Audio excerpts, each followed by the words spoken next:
Good morning and welcome to this special ITV news programme with all the latest on the war in Ukraine. Here are the main developments we're waking up to this morning. A military base close to the city of Lviv in western Ukraine has come under missile attack this morning with explosions heard from the outskirts. In other cities, fighting has continued as the Russian attacks appear to step up. New satellite images suggest Russian forces have now moved further into the besieged city of Mariupol after sustained Russian bombardments. Russia says any military supplies shipped to Ukraine by the West are legitimate targets, bringing the prospect of a Russia-NATO confrontation a step closer. In another show of bravery and defiance, unarmed Ukrainians in Mariupol demanded the return of their mayor, kidnapped yesterday by Russian forces. And here, the government will reveal more details about its plan to encourage British families to house Ukrainian refugees. We'll be talking to Secretary of State for Levelling Up, Michael Gove.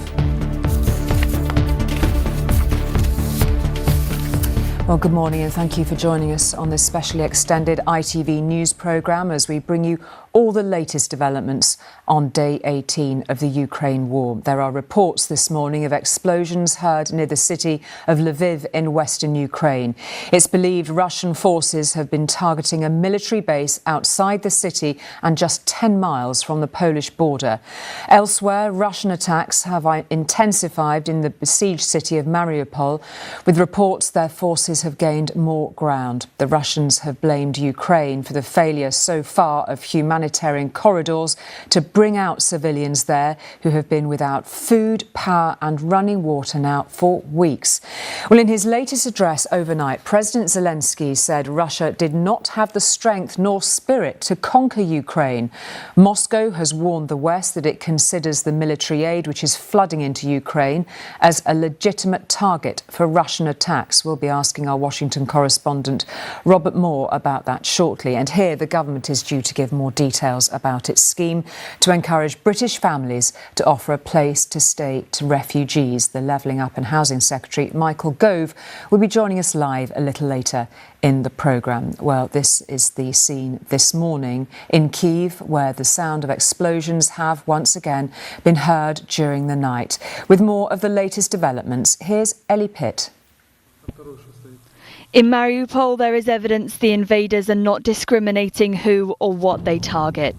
This Russian tank, identified by the Z on its side, aims and fires, first at this garage, then at this block of flats.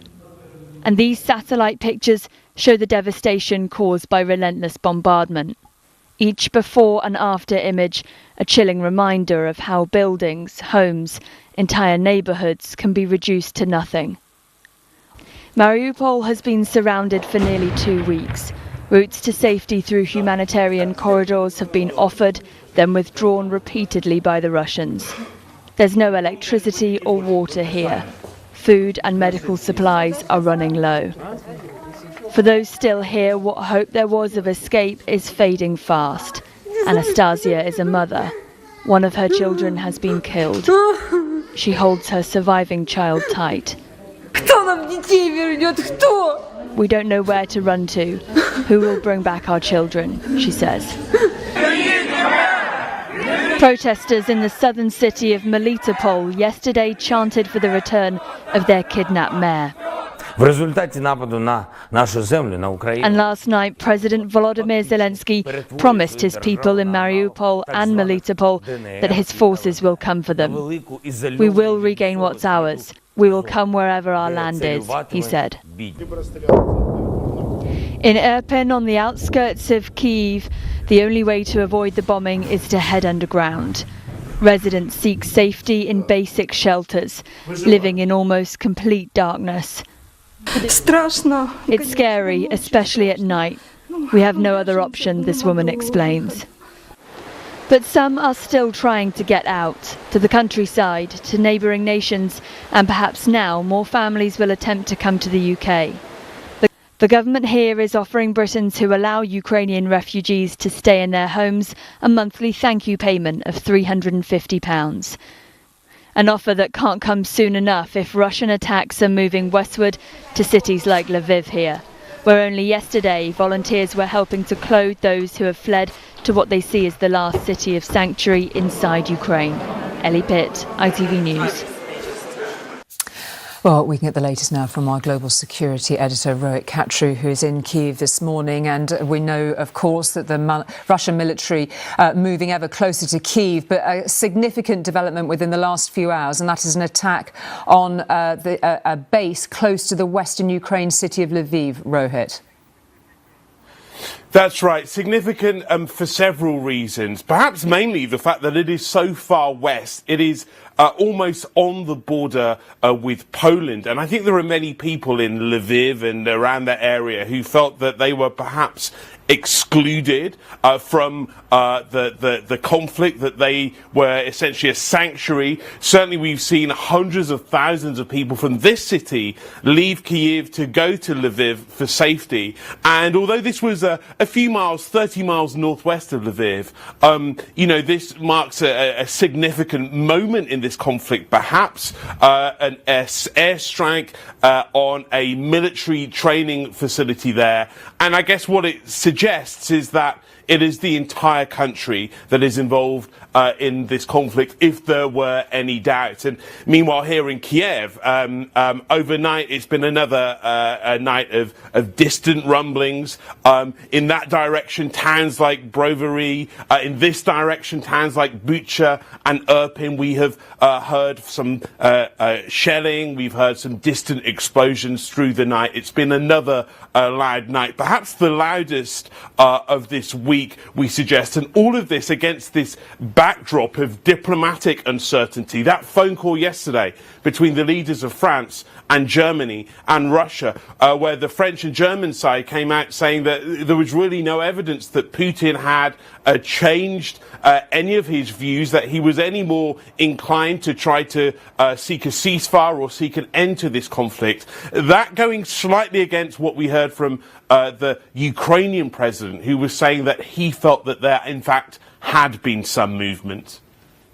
It was interesting also listening to the president speak again, Rohit, wasn't it? He's saying basically the Russians will have to flatten Kyiv to take it. He is standing firm, standing solidly for all those watching to see whether, as the Russians get closer, he might decide to move himself. They appear to be very much mistaken.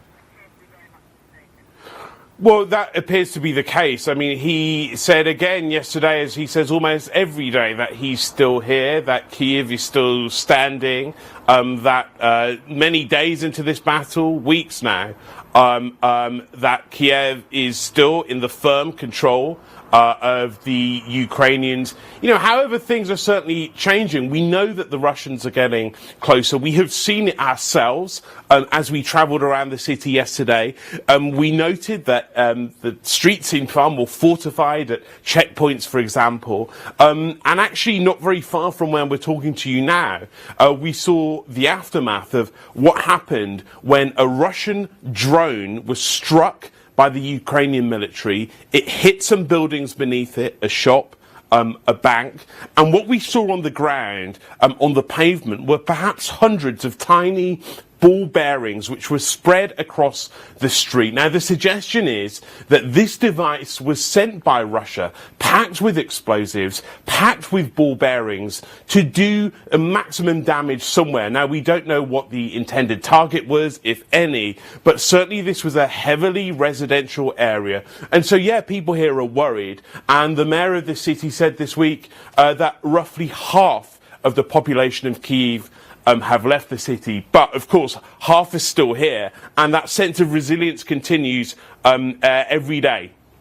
Extraordinary, Rohit. Thank you very much indeed for the moment for that.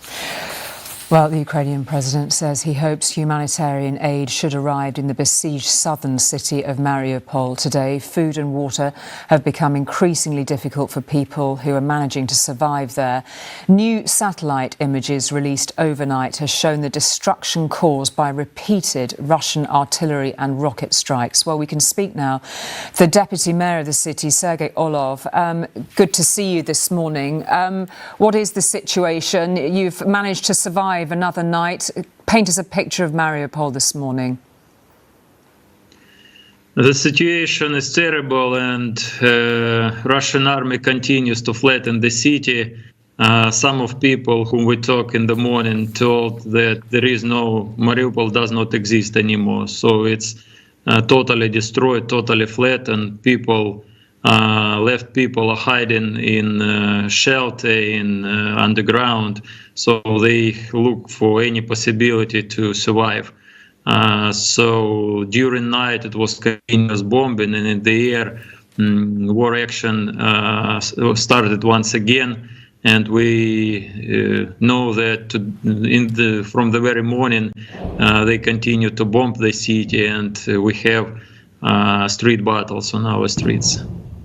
How are those who are still living, crouching in fear, managing to survive now? There are no supplies coming in, still no real prospect, it would appear, of people getting out. How are people managing to go on? I cannot describe with the words how do they survive.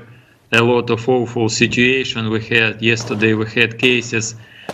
So the only opportunity is to collect some wood and prepare food on fire on the street. But yesterday we had several cases when people prepared food on fire on the street, but they were killed under bombing. So I cannot describe how it's possible to survive in this situation.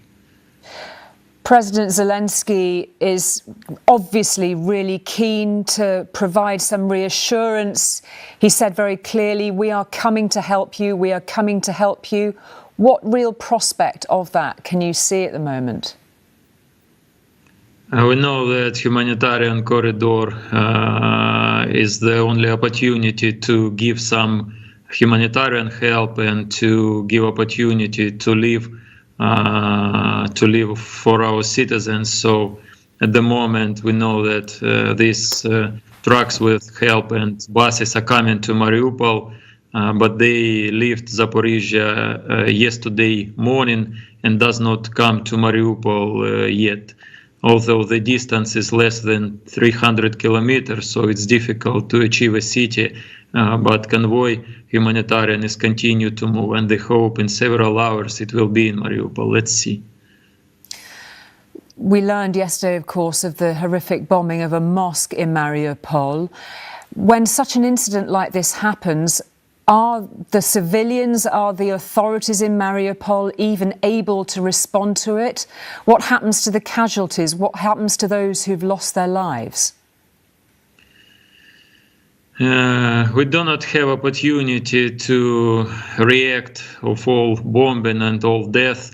So it's just all should we do is to provide some help, some water supply. We still have not so many opportunities to give water with tanks of water to our citizens. It's several points in the city where can we provide this water, but our opportunities decreases from hour to hour, and we even do not have opportunity to collect all the bodies on the street. It must be utterly heartbreaking and terrifying for you, Deputy Mayor. How long do you think Mariupol can hold out if help doesn't come? I don't have answer on this question, but I think we are talking about days, not a lot of weeks, because people are dying day by day from bombing, from everything. So of course Ukrainian army will continue to defeat our city up to the last bullet. We talked a lot times to all the society, to our partners in UK, in EU, USA, that we don't have any opportunity to defeat our allies against airstrikes, against bombing from the air. Putin uses unmanaged bombs up to 1 ton of trotil equivalent. It's flattening all the quarters, buildings, so everything. We don't have weapon. How can we do? How can we answer? What's the duration of our war? Because he's flattened the city and killing hundreds of civil citizens. Well, Deputy Mayor Sergei Orlov, we wish you all the best and we thank you again for your updates for our audience here in the UK and hope that you and your community will stay safe. Thank you very much indeed for joining us this morning. Thank you. Well, the mass movement of refugees from Ukraine continues unabated. Tens of thousands continue to make the journey into neighbouring countries. By far, most have found safety in Poland, of course. More than 1.5 million people are being looked after by the Polish authorities, but it is putting a huge strain on their resources. Well, our correspondent Rebecca Barry is at Przemysl in Poland, and you're in a refugee shelter. We can see the people behind you there. It's a school gym that has been repurposed, and the Polish government and people really continuing to open their arms. How long can they realistically keep this going, and how many people can they absorb, Rebecca? Yeah, well, the day is just beginning here for many exhausted families waking up. There are children playing a little slice of normality in this, their new reality. As you say, this is a school sports hall that's been transformed into a refuge for people from Ukraine. This is a junior school, and this hall is now packed with 160 camp beds, all squashed together. I've met people from all corners of Ukraine, people from Kharkiv, from Kiev, from Odessa, now all thrown together in uncertainty. They are at least warm and safe here, but it's far from perfect. It's not much privacy for a start. The school bell still rings intermittently, and as with any of these shelters, illness and sickness can spread easily. And of course, all these people are in deep shock and trauma. I'd like to just give you a little look around here. You can see communications are really important. People are desperately charging their phones, communicating with loved ones, with brothers, husbands, fathers who may be back in Ukraine. The volunteers here are incredible at providing immediate practical support. Here at this desk, people can register. Then along here, we've got all of the things that have been donated. Buggies, lots of buggies for the many children. There's even a wheelchair, and I noticed some pet carriers. I've seen lots of families bringing their guinea pigs, their cats, those things that are precious to them. And then we've got lots of donated items here. We've got nappies, essentials, we've got water, bananas, apples, lots of fruit juice, and lots more buggies for all the children who now find themselves here. In this room, people can get a little bit of hot food, some breakfast, sit down and help themselves to food. And from here, people can get transport onto other Polish cities. I've seen volunteers from across Europe, people from the UK, Germany, who've driven here to offer to give lifts to people who need to move on elsewhere. But all of this is relying mostly on volunteers, people who've worked through the night, working 12-hour shifts 7 days a week to provide this support. And some critics here in Poland are now raising questions, asking what's the plan when these numbers of people keep on increasing, and yet the ability for people to sustain this level of support simply burns out. Rebecca, thank you very much indeed for that extraordinary level of detail there that we're seeing from Rebecca in terms of what is being supplied for those fleeing from Ukraine. Well, here the government has announced people who open their doors to Ukrainian refugees will receive £350 a month under the Homes for Ukraine scheme. People are being asked to volunteer to take people fleeing the conflict for at least 6 months. Well, our political reporter Shihab Khan is in Downing Street this morning. We know that they've been facing an awful lot of criticism. Shihab, how is this scheme going to work? Yeah, there has been a lot of criticism for the way in which the government has handled this refugee crisis and how much support has been given so far. This new scheme, which, as you say, has been dubbed the Homes for Ukraine scheme, is essentially a sponsorship scheme. It will allow individuals, businesses, communities to offer up their homes, offer up accommodation and support for refugees. It will require you to be willing to do so and commit for a period of at least 6 months, and the government will provide you with £350 a month to sort of help cover the cost as a bit of a thank you for being willing to do so.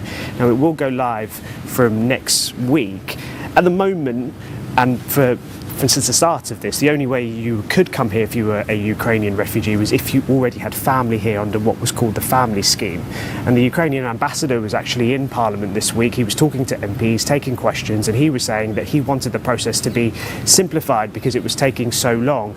And there was an acceptance from government ministers this week that it had been fairly slow. The numbers were in sort of the low thousands at best, and that it had taken some time to get through. Now, this new scheme is uncapped.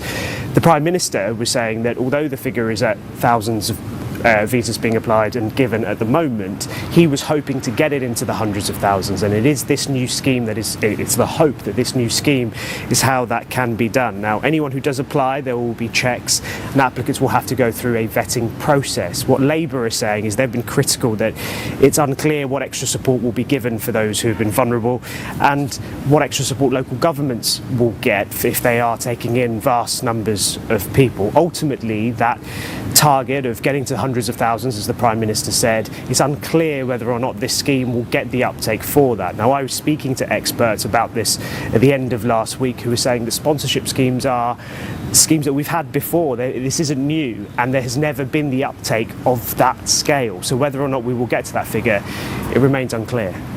The headlines have been truly dreadful for the government in the last few days, even from newspapers and magazines that normally would be very supportive of the government. Some truly shocking headlines. Will this be enough to shift them temporarily, do you think? It will depend on how many people and how many sort of businesses and communities are actually willing to engage in this process. Ultimately, these schemes take some time to actually kick into gear. We won't know what the figures are instantly.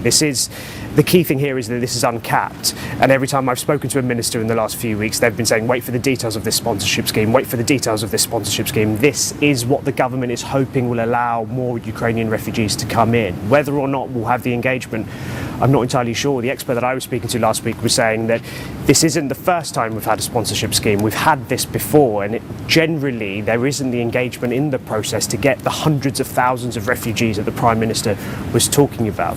Whether or not this is the answer, I'm not entirely sure. Will the two schemes be able to complement each other? The Ukrainian ambassador who was speaking this week, he was very clear in saying what we need is a simplified process. He said he understood that we need to have checks, he understood that people need to go through a vetting process, but he was saying given the severity and how dramatic the situation is at the moment, is it possible to make this quicker, get people in and then deal with those checks afterwards?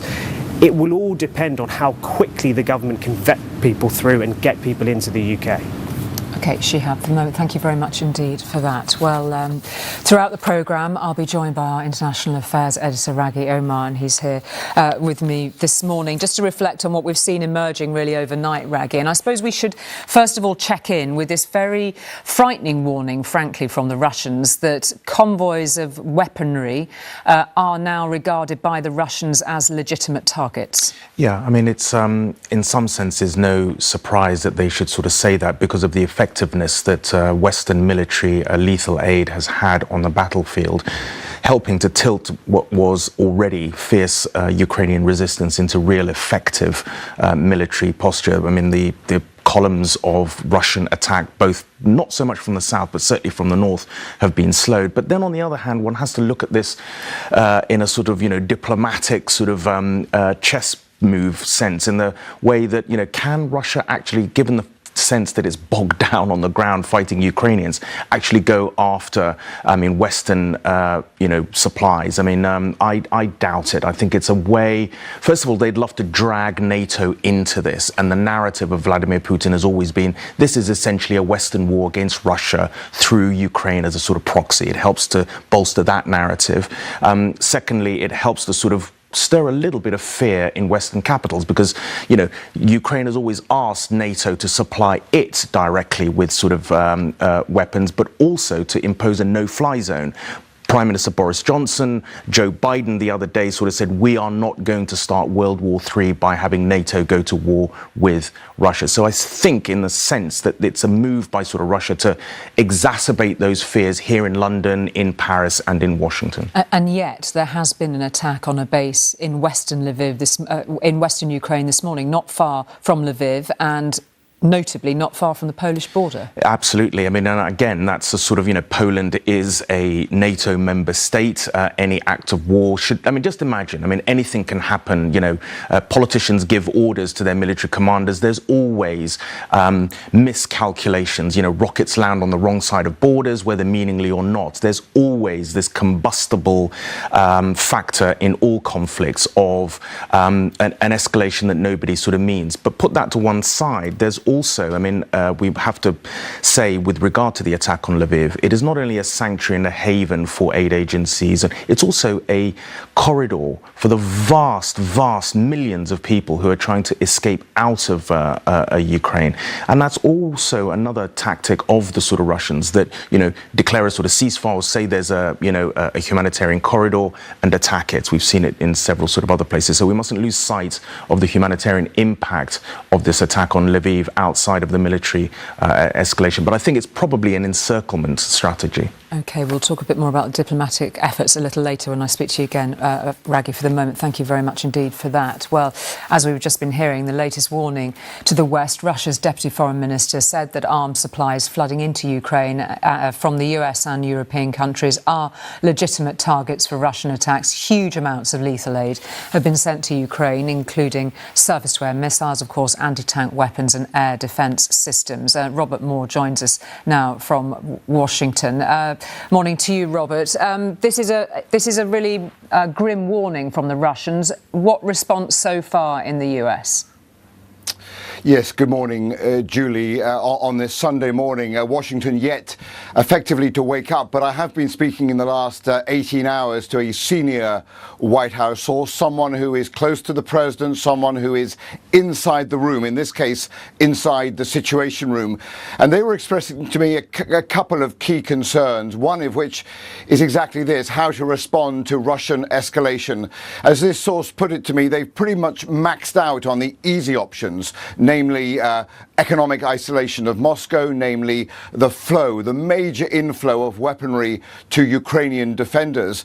And then this source was asking me, well, look, how are we going to, asking me rhetorically, I should add, how are we going to respond to further Russian escalation? For example, if those aid weapons flows into Ukraine are targeted by Russian bombs or missiles, what happens if one of those bombs goes onto the Polish side of the border, for example? What happens if Russia deploys chemical or biological weapons in Ukraine? It's not at all clear what the United States, what NATO would do in response. So this is a major dilemma. They don't want to put in place, for reasons we've long understood, a no-fly zone. They obviously regard it as critically important, Julie. They don't become a belligerent in this conflict. In the words of Joe Biden, ensure it becomes World War III. So it's not clear at all now what the US does, and that's a major policy debate going on right now inside the Situation Room. And this against the backdrop, it seems extraordinary to contemplate it, really, but when we think about the withdrawal from Afghanistan and the very clear position that President Biden took,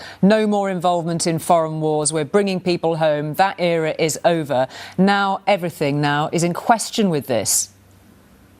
To a certain extent, that's correct. But don't forget, in a way, Joe Biden drew his own red line. He said this will not become World War III. This cannot become a moment when US and Russian forces directly clash.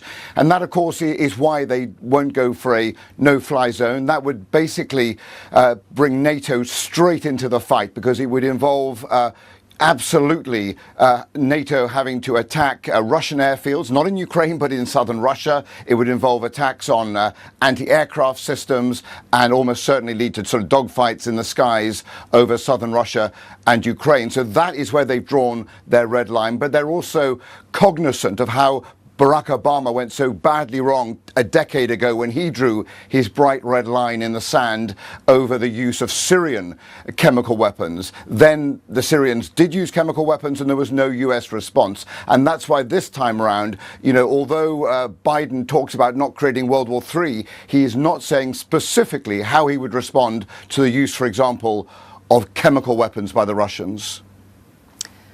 Robert, thank you very much indeed for that, and we'll be back to you later in the morning once again to hear more from Washington. It is just coming up to 7:30. Let's take a quick look at the latest developments on the Ukraine conflict. A military base close to the city of Lviv in western Ukraine came under missile attack this morning, with explosions heard from the outskirts. In other cities, fighting has continued as the Russian attacks appear to step up. New satellite images suggest Russian forces have now moved further into the besieged city of Mariupol after sustained Russian bombardments. Russia says, as we've just been hearing, any military supplies shipped to Ukraine by the West are legitimate targets, bringing the prospect of a Russia-NATO confrontation a step closer. Meanwhile, Ukraine's President Zelenskyy has made another defiant address, saying Russia did not have the strength nor spirit to conquer the country.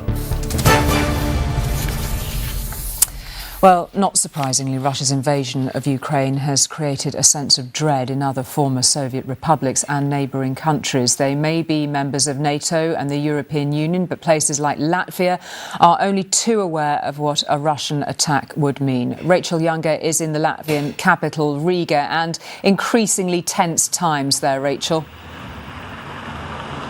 Yes, very much so. This is a place that is trying to carry on as usual, but it's worth a reminder of Latvia's history and geography, just to offer you a sense really of why people are so fearful. Anyone over 35 in this country remembers what it was to be occupied by the Russians, and the geography of this country. It shares a border like Ukraine with both Belarus, the staging post for Vladimir Putin's invasion of Ukraine, and Russia itself, mean they feel particularly vulnerable, and that is a sense that is mentioned by everybody you speak to at the moment. But just, they're not thinking only about themselves. And to give you an idea of the support, the solidarity they feel for Ukraine, just have a look at this incredible large work of art behind me here. This is a wall of graffiti that was put together over the past weekend by a group of 40 young graffiti artists to show their fury with what Vladimir Putin has done in Ukraine, and also their support for the people of that country. Now, we can talk to two of the artists who've been involved in this. Sanita just tidying up some of the edges here, and Yakovs. Sanita, if I can start with you. There is a real sense at the moment, isn't there, of fear in this country, even as you try and carry on with your everyday lives. Just explain that. Yeah, there is, because, we in Latvia, we remember what happened 30 and many more years ago when we were living under the Soviet Union, and it was quite scary time. And now we feel that the things that are happening in Ukraine, well, they bring back some bad memories about the past. And even amongst the older generation, I know there are members of your family who are taking very direct action to be ready for anything that might happen. Yeah, well, my mom yesterday bought some supplies, and she said that if something happens, then we should join her, because she doesn't live in the city center. How do you feel about it? Yeah. But that doesn't feel to you a particularly good course of action? Well, I actually don't know. I don't know nothing. I don't know what to do, because it's something new. It never happened in my life, so I don't know how to react properly. And Sanita, just speaking to you, there is a sense of almost disbelief that this is happening so close to your country. Yeah, because for 30 years we thought that we are living in peace, in a normal country with no fear, like the big Russia country was always on our side, but now we are feeling the effects of it. And Yakovs, I know, like many people in the West, there is a sense of helplessness here about not being able to help in Ukraine, but this was something you wanted to do to show your support? Yeah, because it's just terror going on in Ukraine, and it's not normal. The man behind it should be put on a really, really large stick. And tell me a little bit about some of that, because you've really expressed that emotion in many of these paintings. and works of art. Tell me a little about the effort last weekend to get this ready. It was 30 plus, like 40 people came together to paint it. By like 3-day notice to me, managed to get the paint and get the people to paint it, and everybody, mostly it's peaceful protests, it's not angry, so, and it's cool because like a lot of people that didn't ever met here just to paint with a unite cause, peace. So it brought people together. I know others of your generation are joining up with the National Guard, offering themselves as ready to fight. Is that something you would consider? Probably, yeah. If it comes to that, I will probably do it. But I hope it wouldn't come to this, because for now I'm in relax force. So I think nobody should panic, because it's not going on soon. Probably we have 13 years left of this pain before he dies. Thank you both very much. As you can see, people really trying to go on as usual. I'm going to give you a look at the rest of this wall of graffiti. But as we do so, it is worth saying that both the Defence Minister and the President here have urged the generation that you see behind me to consider joining up with the National Guard. And in fact, we went to one of the training centres yesterday and we heard from the Colonel there that they've seen the number of applicants go up by 5 or 6 times. They are getting 25 applications a day just at the base we were at. Now, over this evening, the country's president is going to head to London, and he will be meeting not only with Boris Johnson, but with a whole summit of leaders from across the Baltics, but also Nordic countries. So Finland, Denmark, Norway, Iceland will be there. And what they will be discussing is ways to build up their defence and their resilience. And here in Latvia, that feels incredibly important. And as you are hearing from both Sanita and Jakobs there, people are just trying to carry on as usual. They do not want this most dreadful of pictures to become a reality. They don't believe that it will, because they have Article 5 protection under NATO. Their heads are telling them that everything will be all right, that they won't be dragged into this. But their hearts, as you're hearing, are full of doubt, full of anxiety at the moment as they try to go on with life as usual. Extraordinary, Rachel. Fascinating to hear those voices from Riga this morning. Thank you very much indeed for that. Well, of course, ordinary Russians are being kept largely in the dark about the war and its devastating effect on Ukraine. Since the invasion, there has been a concerted clampdown on independent media by Moscow. New laws were introduced last week that make it almost impossible to report on the conflict impartially. One of the last independent television stations, TV Rain, closed down just over a week ago. And we can speak now to Mikhail Fishman, who worked for the station but has now left the country, as many of your colleagues will have done. Mikhail, it's great to speak to you this morning. I mean, first of all, how are you doing and how do you feel having had to leave your homeland? Well, I'm in kind of limbo at the moment, trying to find my way out of from where I am, because after I left Russia, I was denied entry to Georgia as well. So it happened to me for like in 3 days. I was first had to flee my own country and then was deported from another one virtually. That happens often to you. So you can imagine that it's quite a sort of a stress for me and for my colleagues as well, who remain outside Russia after, TV Rain and other liberal independent media outlets in Russia were shut down or had to close themselves.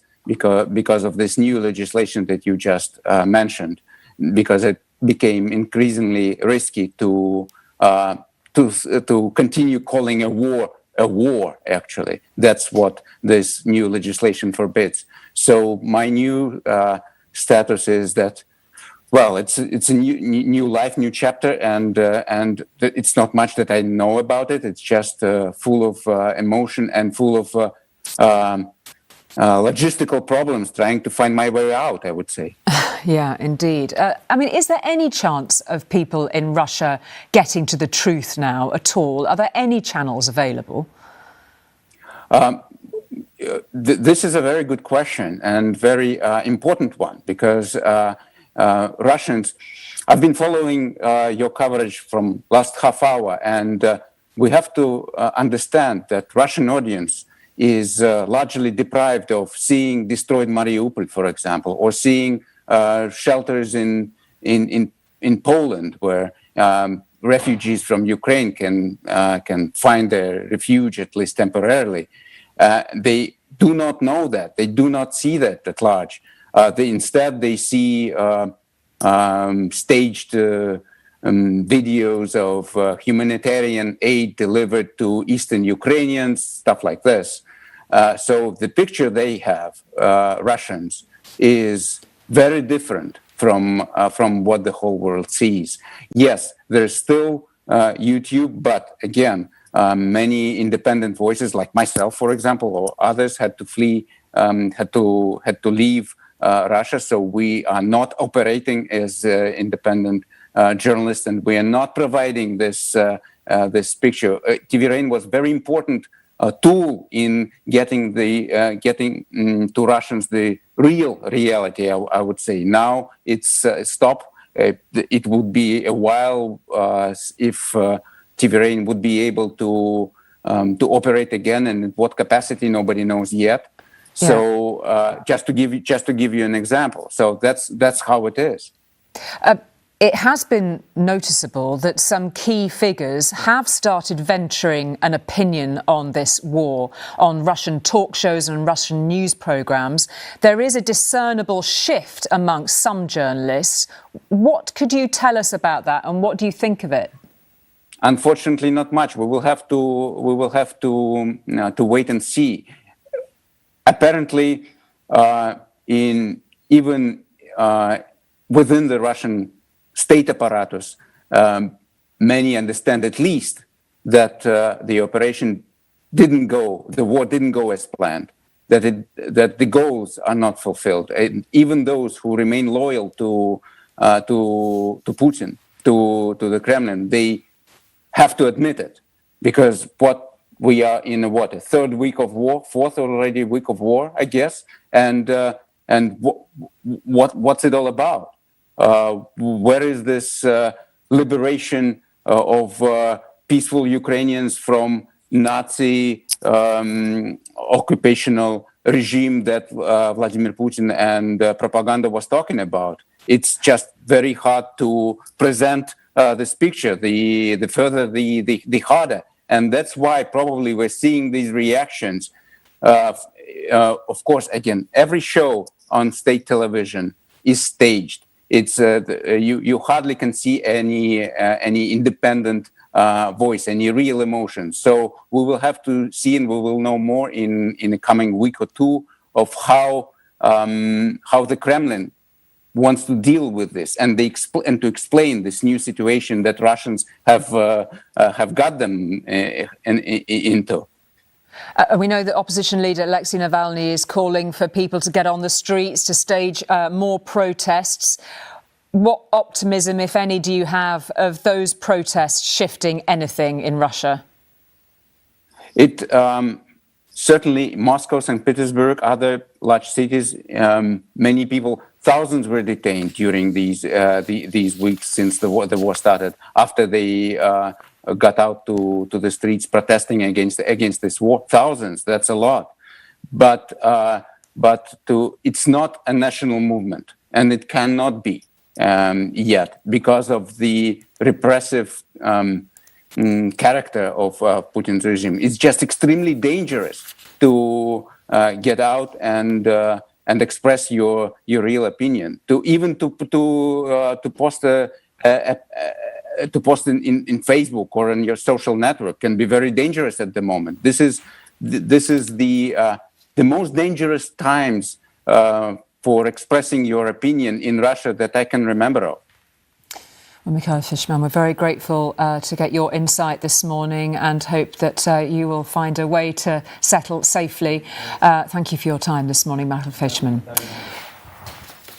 Now, 2.5 million people have now fled Ukraine and the fighting, according to the UN. Many of them are travelling through the western Ukrainian city of Lviv. It's prompted a huge outpouring of support from those who live in the city.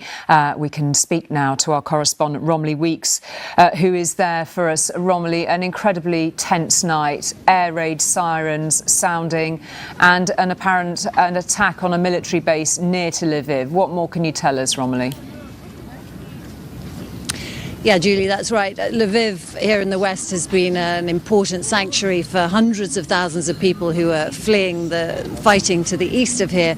But overnight, as you say, the attacks came uncomfortably close. There were air raid sirens going off through the night, and you could hear the explosions from the centre of Lviv as this military training centre, just 25 miles from here, was hit by 8 Russian missiles, we understand. The airport in Ivano-Frankivsk has also been targeted. Now, Lviv is not only a crucial escape route for those fleeing the fighting, but it is also a vital supply route for cities like Kiev to the east of here. So these attacks bring the war uncomfortably close to the west, uncomfortably close to the Polish border too. But let me tell you what's going on here at the station this morning. There are still tens of thousands of people arriving here, people arriving often after very long, very grueling journeys that can take 20 to 30 hours from areas like Kharkiv that have been very, very heavily shelled. They're coming here with their tiny children, with their pets, with whatever they could carry.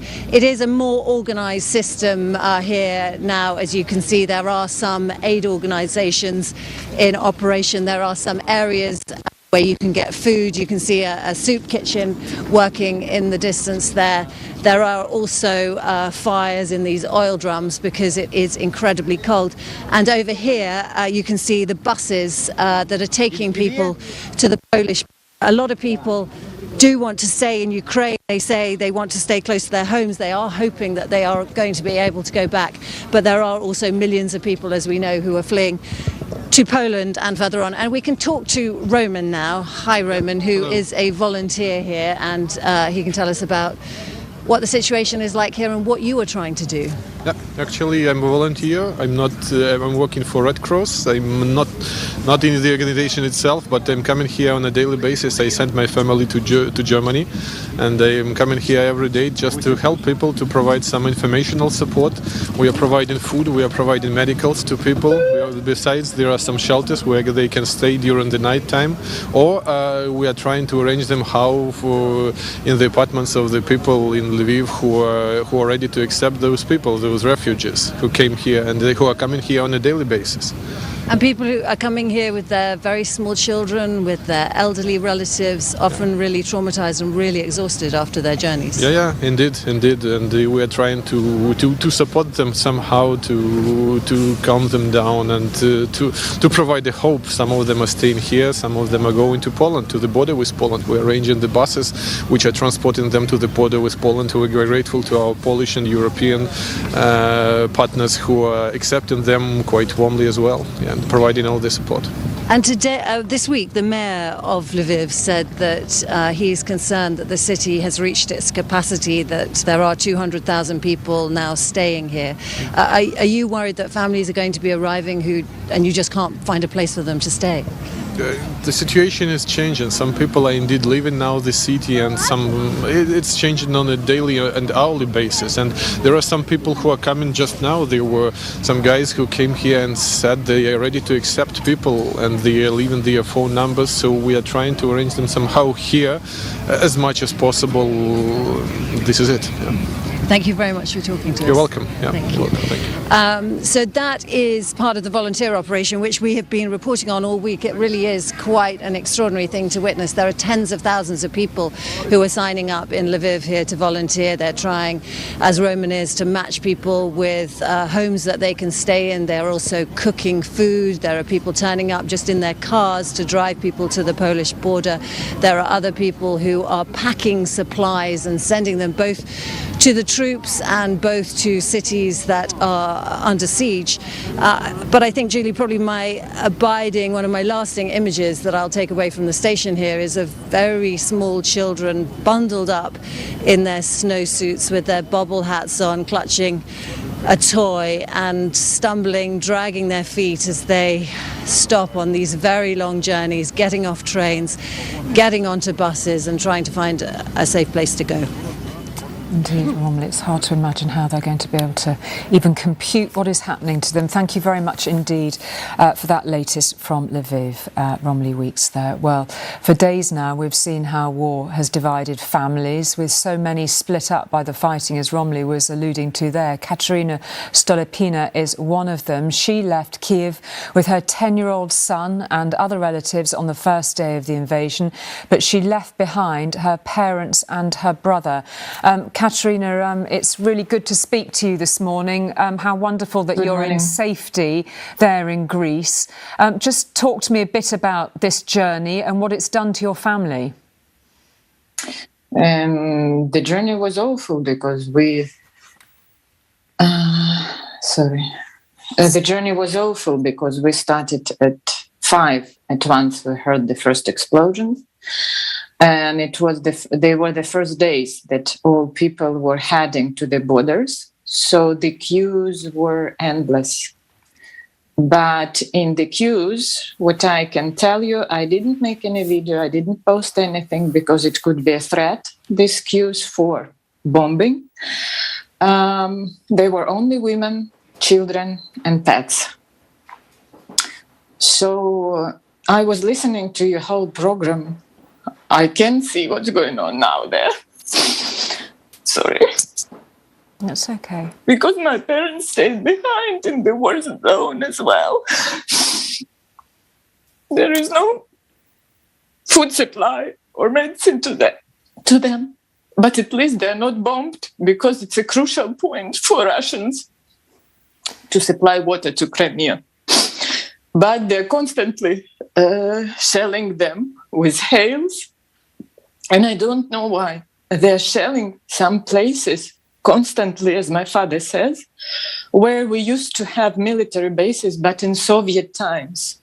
Mm-hmm. So what it's going to be, I don't know. And I don't agree totally with your previous guest, who is a journalist. Half of Russia, they have relatives in Ukraine. Please call them and ask what's going on. No one calls. And my uncle, my mom's brother, told me that what I tell him is complete lie, that Russia never does such atrocities. So what else to say? They even don't call us. I have only one friend who remained and who is constantly writing and asking, how are you? Yeah. The children, I don't know how they're going to overcome all of these awful things. And I can't imagine people who stayed behind there and they're under constant bombing and in the cellars. Because even our small one now has troubles hearing some unfamiliar noise. And we heard only 5 explosions, that's it. I can't imagine what these children will be going through later as well. Yeah. How are you explaining all this to your little boy? And how are you sort of navigating this with him, Katerina? As a mum, when you're worried about your parents back at home and your other relatives, and you've got your little boy to look after, how are you talking to him about this situation? Truly, we say that it's the war. Russia invaded us because, a month already on the news, and everywhere we heard this also. that it could be, but we didn't want to believe to accept it. That's why we were till the last day there. And some of my friends, single moms, lots of them, they left after 10 days because everyone hoped it would be over. And honestly speaking, nobody wanted to leave. For sure, like everywhere in the world, everyone wants to live in its own country because it's your language, because you have a job there, and you know everything. But he understands, but sometimes he's to his planet, he's thinking that there are some holidays. And how have you been welcomed in Greece, Katerina? What's it been like since you arrived there? In Greece, I'm married to a Greek man, but I used to work both in Ukraine and Greece because I work in the tourism constantly. That's why I was in Ukraine, because we used to have many tours to Chernobyl, throughout Ukraine as well, with English-speaking people or from people from the whole world. In Greece, we were welcomed perfectly. On the way from northern Macedonia, the hotel, they gave us free. They didn't want to take money anywhere. We have a dog with us. We had to rush to the pet, and he didn't take any money. He even gave more medicine for him. So they're constantly bringing food. Though we live here, we can afford, but locals, they want to help. Okay. They bring food, they bring sweets for the small one, and also shoes, because we left whatever we could put on. What a flight. Katerina, we're very grateful to you for sharing your story and wish you all the very best from London. Thank you very much indeed Thank for you. speaking Thank to you us for this morning. showing all Thank of you. this. Yeah, thank you. Thank you. Well, as the fighting continues and the targeting of hospitals in Ukraine, the pressure on the country's medical system is intense. Doctors are dealing with serious trauma, and not all of them are trained for the types of injuries they're seeing. So surgeons and doctors here are doing their best to help, providing crash courses in emergency medicine and war surgery for Ukrainian doctors. Mr. Henry Marsh, a retired and renowned neurosurgeon, organised a 12-hour online course for over 500 healthcare professionals in Ukraine, and he joins us now. Very good morning to you, Mr. Marsh. And I know Ukraine is much beloved to you as well. You have very many friends there. Just talk us through how you've been helping them. Let me just start with this 12-hour webinar. I was only a small part of it. It was organised by Dr. David Knott, who's certainly Britain's most experienced war zone surgeon. He has worked in war zones for many, many years. And because I've worked myself in Ukraine for 30 years, but not in war zones, I had contacts in Ukraine. And therefore, together, we presented, the work was all David's, a basic, not do it yourself, but a basic crash course in dealing with the terrible wounds that modern weapons produce. This is something in peacetime we just don't see. And in Ukraine, as in Britain, very few surgeons have the experience of how to deal with these wounds. They must be receiving this help really with open arms. What sense do you get of the pressure that they're working under? It couldn't possibly be more intense. Well, my contacts are mainly in Lviv and Kiev, where the hospitals are quiet at the moment. They haven't received mass casualties. In cities like Mariupol, Chernihiv and Kharkiv, we have really very little contact with them. I know in Chernihiv there's no electricity, in Mariupol there's no water or electricity. So many patients are just dying because the facilities are not there to treat them. It is quite nightmarish.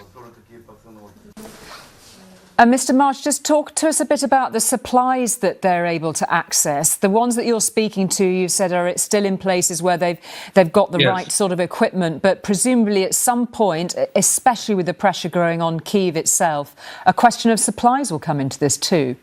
Well, of course it will. And I mean, again, my contacts are unable to get through to the worst places, but we can imagine what it's like.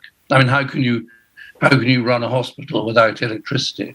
And obviously blood supplies will run out. And again, it's characteristic of these war zone injuries. You get massive blood loss from traumatic amputations, things like that. And these supplies will run out very quickly, probably. And in terms of how you see a way forward for these medics, so many of them must be wondering, am I best working as a doctor or should I think about getting to the front line? I mean, do you even cover sort of subject matter like that with them? You're absolutely right. Several of my colleagues have been trying to persuade them not to go out and fight, but they want to fight. It is difficult to overestimate the hatred of Russia and Putin in Ukraine at the moment. And your heart must be going out to them. It's a country that you know so well, Mr. Marsh. Yeah, quite honestly, it's complete agony. And because the phone lines are still working, I'm talking to my many friends every day. And of course, what they're going through is a nightmare. And I'm sitting comfortably at the moment in a hotel in Lisbon where I've been lecturing. And it's terrible. And I've been going there for 30 years. I know Lviv and Kiev very well indeed. And to see them become war zones, to see what is happening sometimes I feel I'll really never, ever be happy again. That's very sad to hear. Well, thank you for all your work. Henry Marsh, thank you for joining us this morning. Thank you. It is 8 o'clock and you're watching a special ITV news programme on the war in Ukraine. The latest developments so far this morning. A military base close to the city of Lviv in western Ukraine came under missile attack this morning, with explosions heard from the outskirts. In other cities, fighting has continued as the Russian attacks appear to step up. The Ministry of Defence says it believes Russian forces are now moving to envelop Ukrainian forces in the east. Russia says any military supplies shipped to Ukraine by the West are legitimate targets, bringing the prospect of a Russia-NATO confrontation a step closer. In another show of bravery and defiance, unarmed Ukrainians in Mariupol demanded the return of their mayor, kidnapped yesterday by Russian forces. And here, the government will reveal more details about its plan to encourage British families to house Ukrainian refugees. We'll be talking to the Secretary of State for Levelling Up, Michael Gove, in the next half hour. Well, officials in the western Ukrainian city of Lviv say a military base nearby has come under attack overnight. They say as many as 8 rockets hit the base that is close to the Polish border. Elsewhere, Russian attacks have intensified in the besieged city of Mariupol, with reports their forces have gained more ground. The Russians have blamed Ukraine for the failure so far of humanitarian corridors to bring out civilians there who have been without food, power and running water for weeks now. In his latest address overnight, President Zelenskyy said Russia did not have the strength nor spirit to conquer Ukraine. Ellie Pitt has the latest. From Mariupol, there's evidence the invaders are not discriminating their targets. This Russian tank fires at a garage, then block of flats. And these satellite pictures show the devastation caused by relentless bombardment. Each before and after image, a chilling reminder of how buildings, homes, entire neighbourhoods can be reduced to nothing. This morning, British intelligence suggests Russian forces are trying to surround Ukrainian soldiers in the east as they advance up from Mariupol. The city has been under siege for nearly 2 weeks. Routes to safety through humanitarian corridors have been offered, then withdrawn repeatedly by the Russians. There's no electricity or water, and for those still here, any hope of escape is fading fast. Anastasia is a mother. One of her children has been killed. She holds her surviving child tight. We don't know where to run to. Who will bring back our children, she says. Protesters in the southern city of Mariupol yesterday chanted for the return of their kidnapped mayor. And last night, President Volodymyr Zelenskyy promised his people in Mariupol and Mariupol that his forces will come for them. We will regain what's ours. We will come wherever our land is, he said. In Irpin, on the outskirts of Kiev, the only way to avoid the bombing is to head underground. Residents seek safety in basic shelters, living in almost complete darkness. It's scary, especially at night. We have no other option, this woman explains. But some are still trying to get out, to the countryside, to neighbouring nations, and perhaps now more families will attempt to come to the UK. The government here is offering Britons who allow Ukrainian refugees to stay in their homes a monthly thank you payment of £350. An offer that can't come soon enough if Russian attacks are moving westward to cities like Lviv here, where only yesterday volunteers were helping to clothe those who have fled to what they see as the last city of sanctuary inside Ukraine. Ellie Pitt, ITV News. Well, let's get the latest from our global security editor, Rohit Khatri, who's in Kiev this morning. What is the latest from there, Rohit? And we should touch, too, on that notable attack just outside Lviv a little earlier today. Yeah, a significant and perhaps symbolic attack around 30 miles to the northwest of Lviv, very close, perhaps uncomfortably close to the border with Poland. We don't know precisely what was happening at that military base. There are some suggestions that foreign instructors were there who'd been brought in to train some of the Ukrainian military, and that may well add to the symbolism of this Russian attack. The Kremlin said yesterday that they would consider shipments of weapons coming from outside to be legitimate targets, which may well increase the sort of sense of escalation between Russia and NATO countries, nations which are sending weapons, sending ammunition and sending trainers into the region.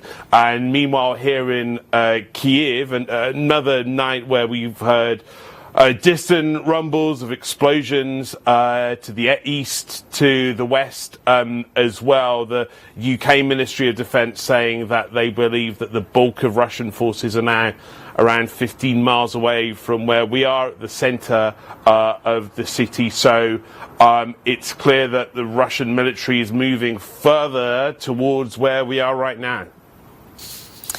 And a clear message from President Zelenskyy again overnight that he is standing firm. He's reaching out very clearly to those who in besieged cities like Mariupol, we heard from earlier, where it is truly a devastating situation. He's desperately trying to keep that sense of unity going in Ukraine. Yeah, and it's obviously a tough task, because not only is he fighting a war militarily, but there is an information war at which the Russian government is very experienced. The president overnight putting out another message, really just trying to show that he's here, that he's still in Kiev. He addressed questions from journalists yesterday, and this is really part of the defence, this resistance which doesn't come solely through, tens of thousands of volunteers in addition to the Ukrainian military fighting inside and on the outskirts of cities like this one, Kiev, but actually those direct messages from the president himself on social media. This is obviously a hybrid war being fought on many fronts. OK, Rohit, thank you very much indeed for that. Well, we can speak now to someone who had decided to train up to defend her country, the Ukrainian MP Kira Rudik. She, like many in Kyiv, has received a rifle and has been training to use it if and when the Russian forces finally arrive in the city. Kira, thank you very much indeed for joining us. We're hearing, of course, that the Russian troops are advancing ever closer. What is your sense of things on the ground there in central Kyiv now, and how are you feeling about it? Hello, good morning. Thank you for having me. Well, Russians indeed are trying to surround the city and create a siege here. And our goal as the resistance, as well as the Ukrainian army, is to not let them do that. They have been bombarding the outskirts of the city severely, so right now we were helping out to the refugees to flee from Kiev, and I think the half of Kiev population is gone right now. So we can say that more or less people who want to fight are stayed in Kiev and they're here. We have food, we have water, we do have electricity and internet. So we now are working on preparation rather than the actual fight, and the helping and the help that we are providing for the Ukrainian military is more on a patrolling side, etc. We do know that at some point Russia will try to get into the city, throwing all its forces in. But let's also see that they opened so many smaller fronts on the east, on the west, on the south, on the north of Kiev, that they can be moved right now very, very slowly. And it gives us a chance to get more military support from our NATO allies, a chance to prepare ourselves and make Kiev as a fortress, and a chance, obviously, that there will be changes in geopolitics and Putin become concentrated on his own problems inside the country. You've got yourself quite well organised. You've had people training in your own apartment and in the garden there, haven't you? Just talk to me a bit about, getting over the shock of those original few days and now being in this position where there's a lot more organisation on the ground, as you were mentioning. So honestly, I don't think that anybody has accepted the fact that we are at war yet. We still hope that it will somehow go away. However, I feel that this will be like a longer reign, as we used to say in Ukraine. So we are organized as an army. So we have a wake-up call, go to bed call. We have 2-hour training every single day where we are running with the rifles, training to recharge, ready, aim, fire. We get ready to defend the place where we are and interact with other groups of resistance that do exist here.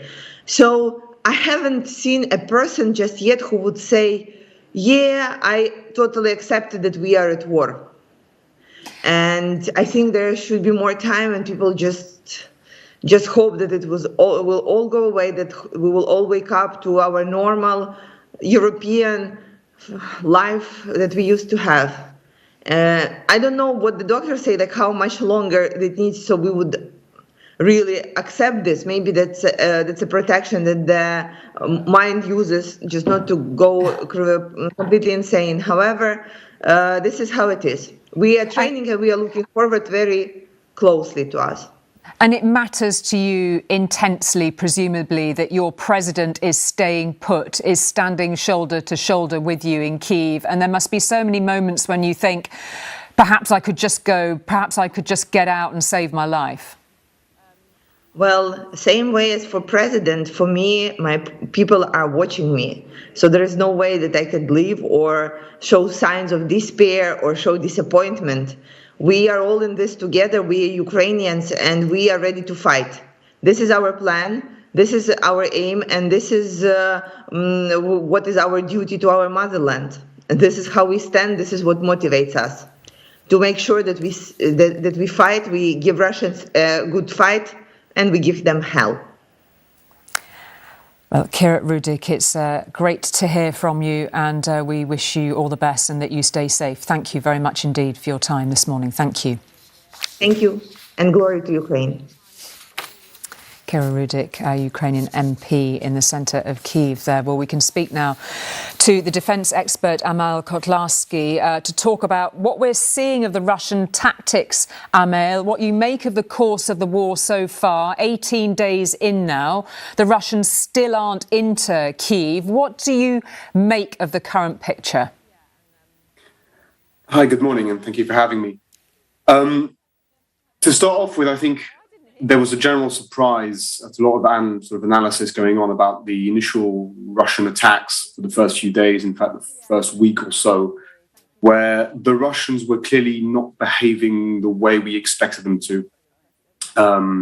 Rather than a more traditional, perhaps more methodical approach to its attacks, the Russians decided to opt for a very unusual, at least for them, strategy of high risk, high reward and entering Ukraine as fast as they could, trying to seize key objectives as fast as they could, but that left them vulnerable and in many ways overextended and allowed the Ukrainians to be able to exploit predictable avenues of approach, The Russian units oftentimes didn't fight as combined arms units, so individual tank companies were isolated from their infantry support and vice versa, and therefore couldn't fight as effectively and often suffered the consequences.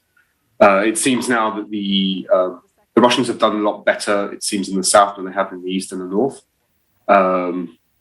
They are still slowly but surely taking ground and holding ground, even if the Ukrainians are and have mounted successful counterattacks over the last couple of days. In fact, there was a report last night of potentially a successful counterattack near Mariupol itself, although I've yet to be able to confirm that. So the Russians now, it seems, are taking stock. They've suffered quite a bit by just how much it's difficult to tell. But now the front is sort of solidifying around the major cities, which is clear now was always the key Russian objectives in the early days. And we're likely to see more siege-type urban warfare rather than the very mobile, mainly mobile actions that we saw in the first few days. OK, Emil Kotlarski, thank you very much indeed for your analysis this morning. It's fascinating to get your insight. Thank you for joining us. Thank you. Well, tomorrow the government is expected to announce a new route for Ukrainians fleeing violence to be able to get into the UK. Ministers have faced much criticism for the speed of their response and the small number of visas issued to refugees.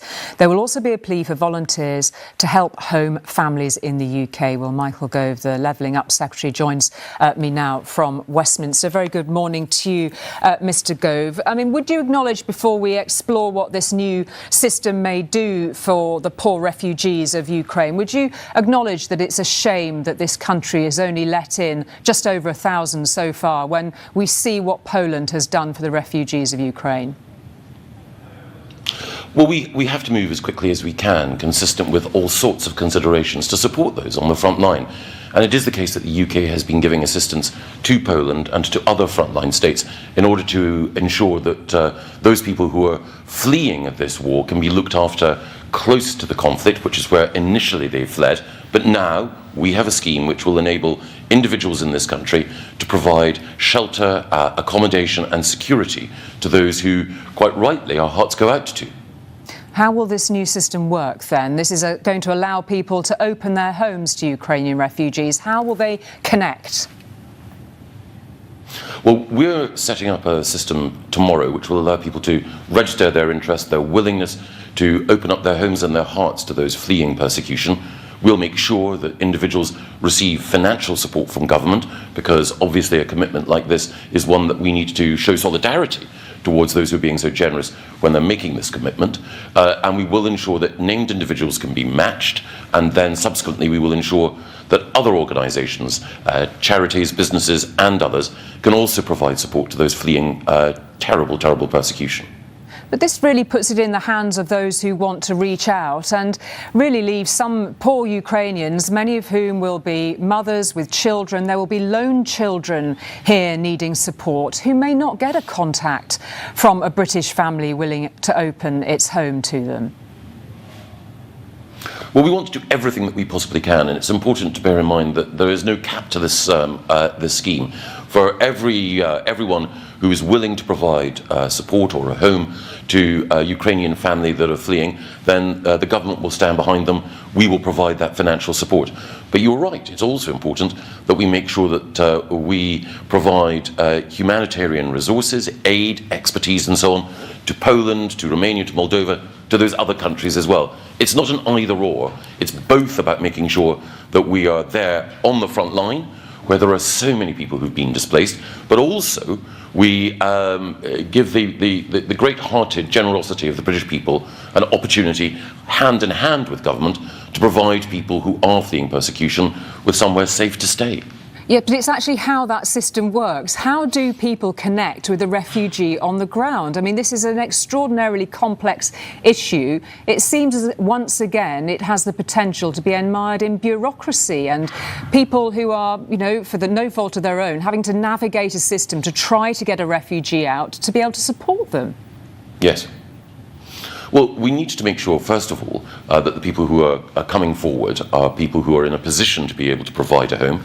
And so we will have some very light touch checks in order to ensure that they are appropriate and suitable, because we wouldn't want anyone who's fleeing a desperate situation then to come here and then to face an insecure or potentially exploitative environment. So we've got those checks. As I say, they will be light touch and rapid. But it's also the case that we have people on the ground in Poland, Romania and elsewhere who are there supporting refugees, and we will be working with charities and others in order to make sure that we can find that match. Because, of course, if people are going to come to the United Kingdom, then they're going to be here for, we know, given the nature of the conflict in the Ukraine, quite some time. So therefore we need to have a support network in place, a mechanism in place in order to ensure that Ukrainians who come here can be looked after in a way that is stable and secure and gives them hope for the future. I mean, it's asking an awful lot for families to be able to support, with all the goodwill in the world, what could potentially be deeply traumatised children, parents who've managed to get away from the most abominable situations. The responsibility for that is going to be placed squarely on those families who are willing to help out. Aren't you just outsourcing this issue to the British public? No, what we're doing is operating in partnership. Again, when we're thinking about the resettlement of people who are fleeing persecution, we need to make sure that they have somewhere safe that they can stay. It's already the case that we have, in the past, accepted people from Syria and from Afghanistan.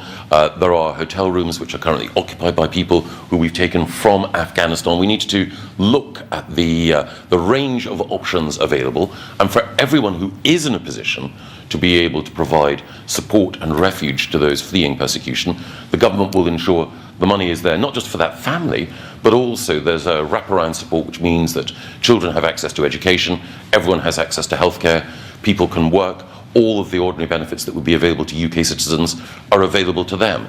So, of course, this is a scheme that mobilises civil society, that it takes the generosity which so many people have expressed and gives it concrete form. But it's not just about civil society, it's also about government working in partnership. And what about those situations where a family who's opened its home simply cannot cope with the people that they've taken in? It may be that those refugees have too complex needs for them to cope with. What happens then if that family can no longer offer them a home?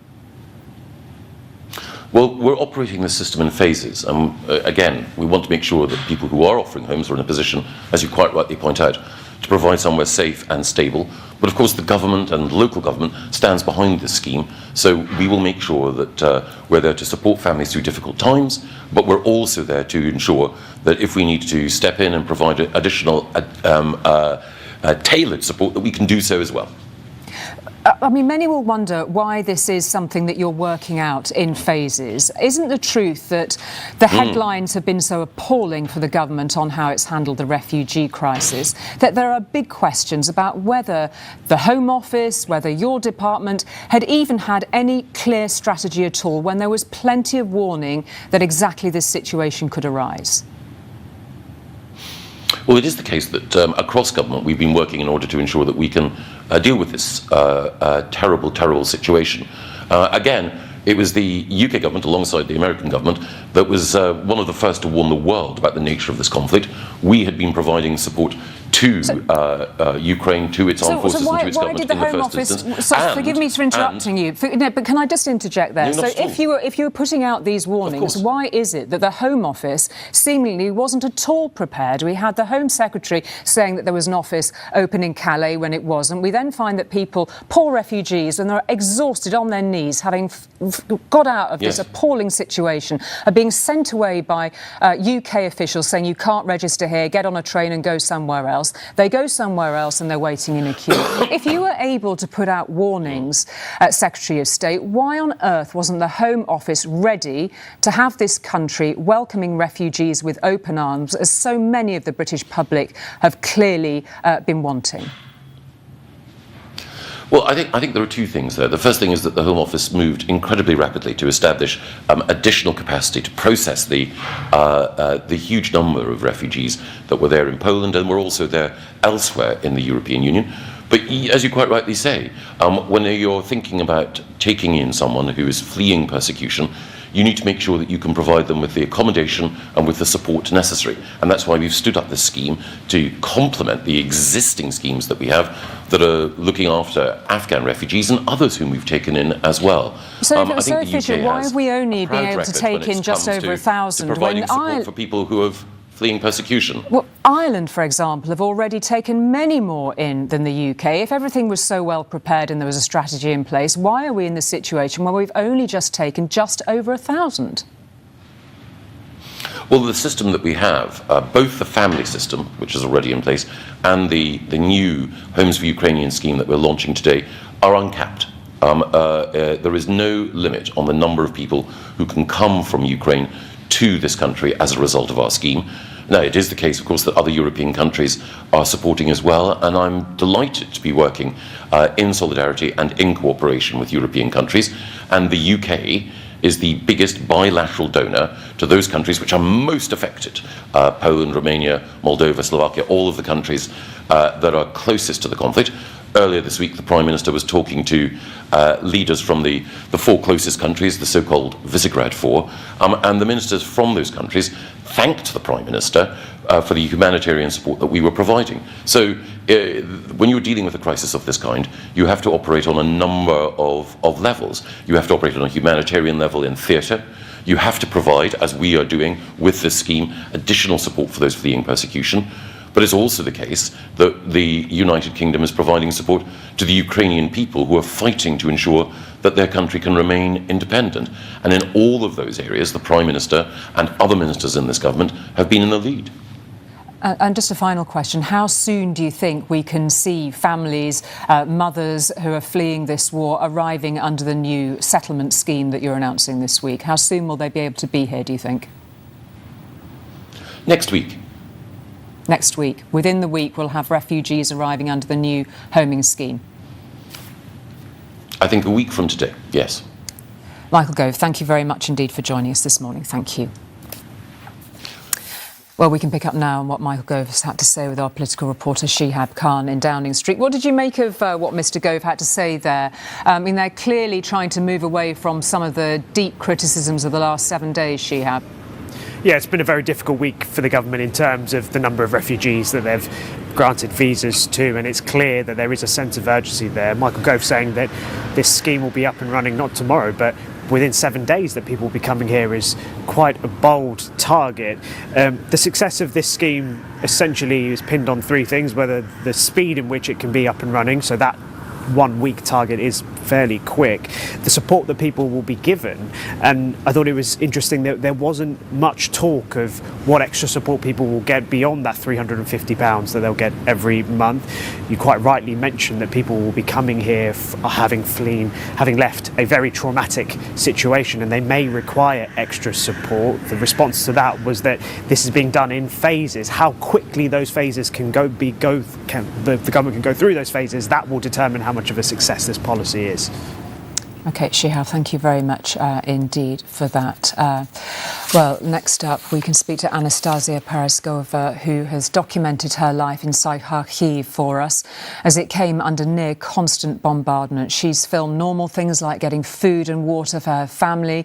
It's become increasingly difficult, of course, recording the impact the Russian invasion has been having on them. Kharkiv was terribly bombarded last night. Airstrikes all over the city. Dozens of buildings destroyed. Civilian buildings where people live. Some very moving moments when you've shared the horrors of what you've been living through, Anastasia. It's great to see you this morning and see that you are still with us, still able to speak. What's the situation with how things are going now? Well, me and my family, we traveled to Lviv. It's Western Ukraine. It's much more safer here than it is in east parts of Ukraine. Still, there have been sirens. We heard a lot of news about rockets and bombings targeting airdromes, airports here, but no civilian blocks yet in Western Ukraine. However, I just found out that Russians attacked the train that was evacuating people from eastern parts to the west. So I don't know if there are people who died yet, but the situation here is far from being peaceful as well. But of course, walking streets and seeing people just living their life in my country is a little bit of surprise. Hard to see that such a difference. It's at the same time it's sad, but it's also kind of elevating because you can see that not all of my country is in ruins.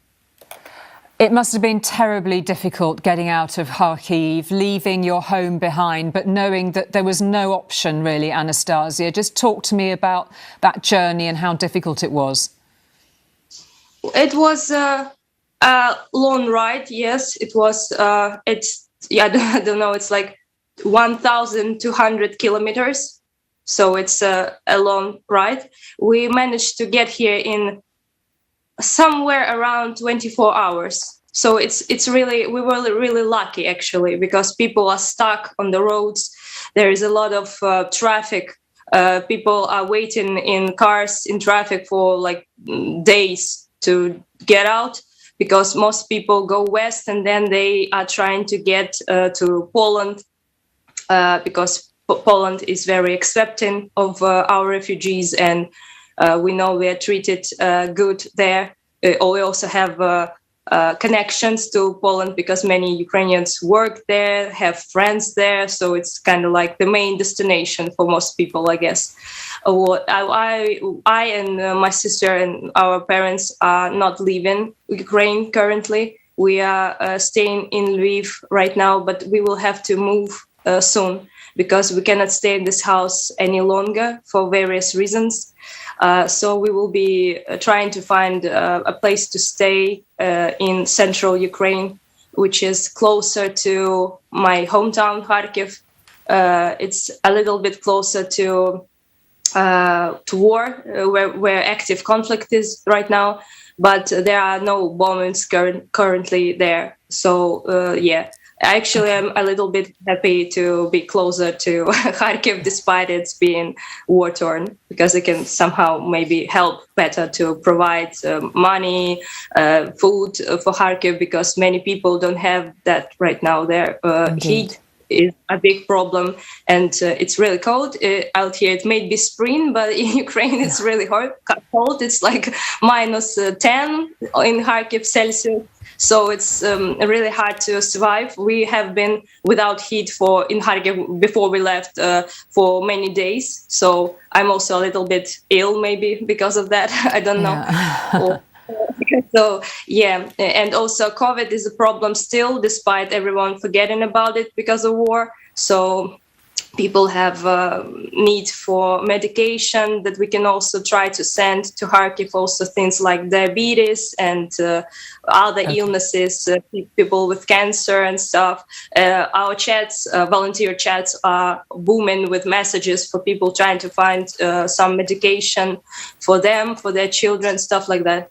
OK, well, it's really great to speak to you again, Anastasia, and nice to see a smile on your face. May it stay on there a long while, even though you've got so much to cope with. We really appreciate you speaking to us again, and I know we'll stay in touch with you, Anastasia. Thank you very much indeed. It is just gone 8:30. A quick look at the latest developments on the Ukraine conflict. A military base close to the city of Lviv in western Ukraine, as we've been hearing, came under missile attack this morning, with explosions heard from the outskirts. In other cities, fighting has continued as the Russian attacks appear to step up, like here in Mariupol. The city's deputy mayor told this programme about the extent of the damage.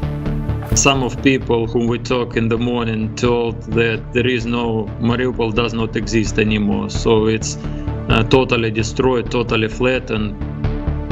The Ministry of Defence says it believes Russian forces are now moving to envelop Ukrainian forces in the east. And on this programme, we've had a bit more detail from the government on its new scheme to offer British families £350 a month to take in Ukrainian refugees. Michael Gove, the Secretary for Levelling Up, told me he wants safe and stable homes for people coming to the UK, and there will be light checks on those wishing to open up their homes. Well, we can rejoin now our correspondent, Washington correspondent Robert Moore. Morning to you, Robert. Let's reflect, first of all, on this warning from the Russians that they see weapon convoys as legitimate targets. You've been speaking to sources in the White House. How are Americans planning to respond to this? Yes, good morning, Julie. I have been speaking to a senior source of the White House, somebody who is participating in the very highest levels of conversations about how to respond to Russian escalation. And there is a real concern, in the words of my source, the White House feels it has maxed out on the easy options, namely the isolation economically of Russia, namely ensuring the supply of weapons into Ukraine. And therefore there is now in Washington a significant debate underway about how they would respond to further Russian escalation. For example, the bombing of any arms flows into Ukraine, or potentially, a biological or chemical weapons use in Ukraine. And there are no easy answers. The President, Joe Biden, has drawn a red line in saying that NATO will defend every inch of NATO territory. But there are even ambiguities in that. There's concern that what happens if a border post, a Ukrainian border post is hit? What happens if there's a strike within a NATO country, but Russia claims that actually it was in error? So there is real concern about exactly how the United States will respond to further escalation. They've insisted there will be no imposition of a no-fly zone. There is obviously an absolute determination not to bring US and Russian forces into direct contact. But beyond that, there is real concern about how they might respond in the coming weeks to those further Russian escalations. It's a depressing fact, isn't it, Robert, that despite all of the sanctions efforts that both the US and Europe, Britain have put in place, no sign of any shift at all from President Putin, and the diplomatic efforts at this point seem to be going nowhere.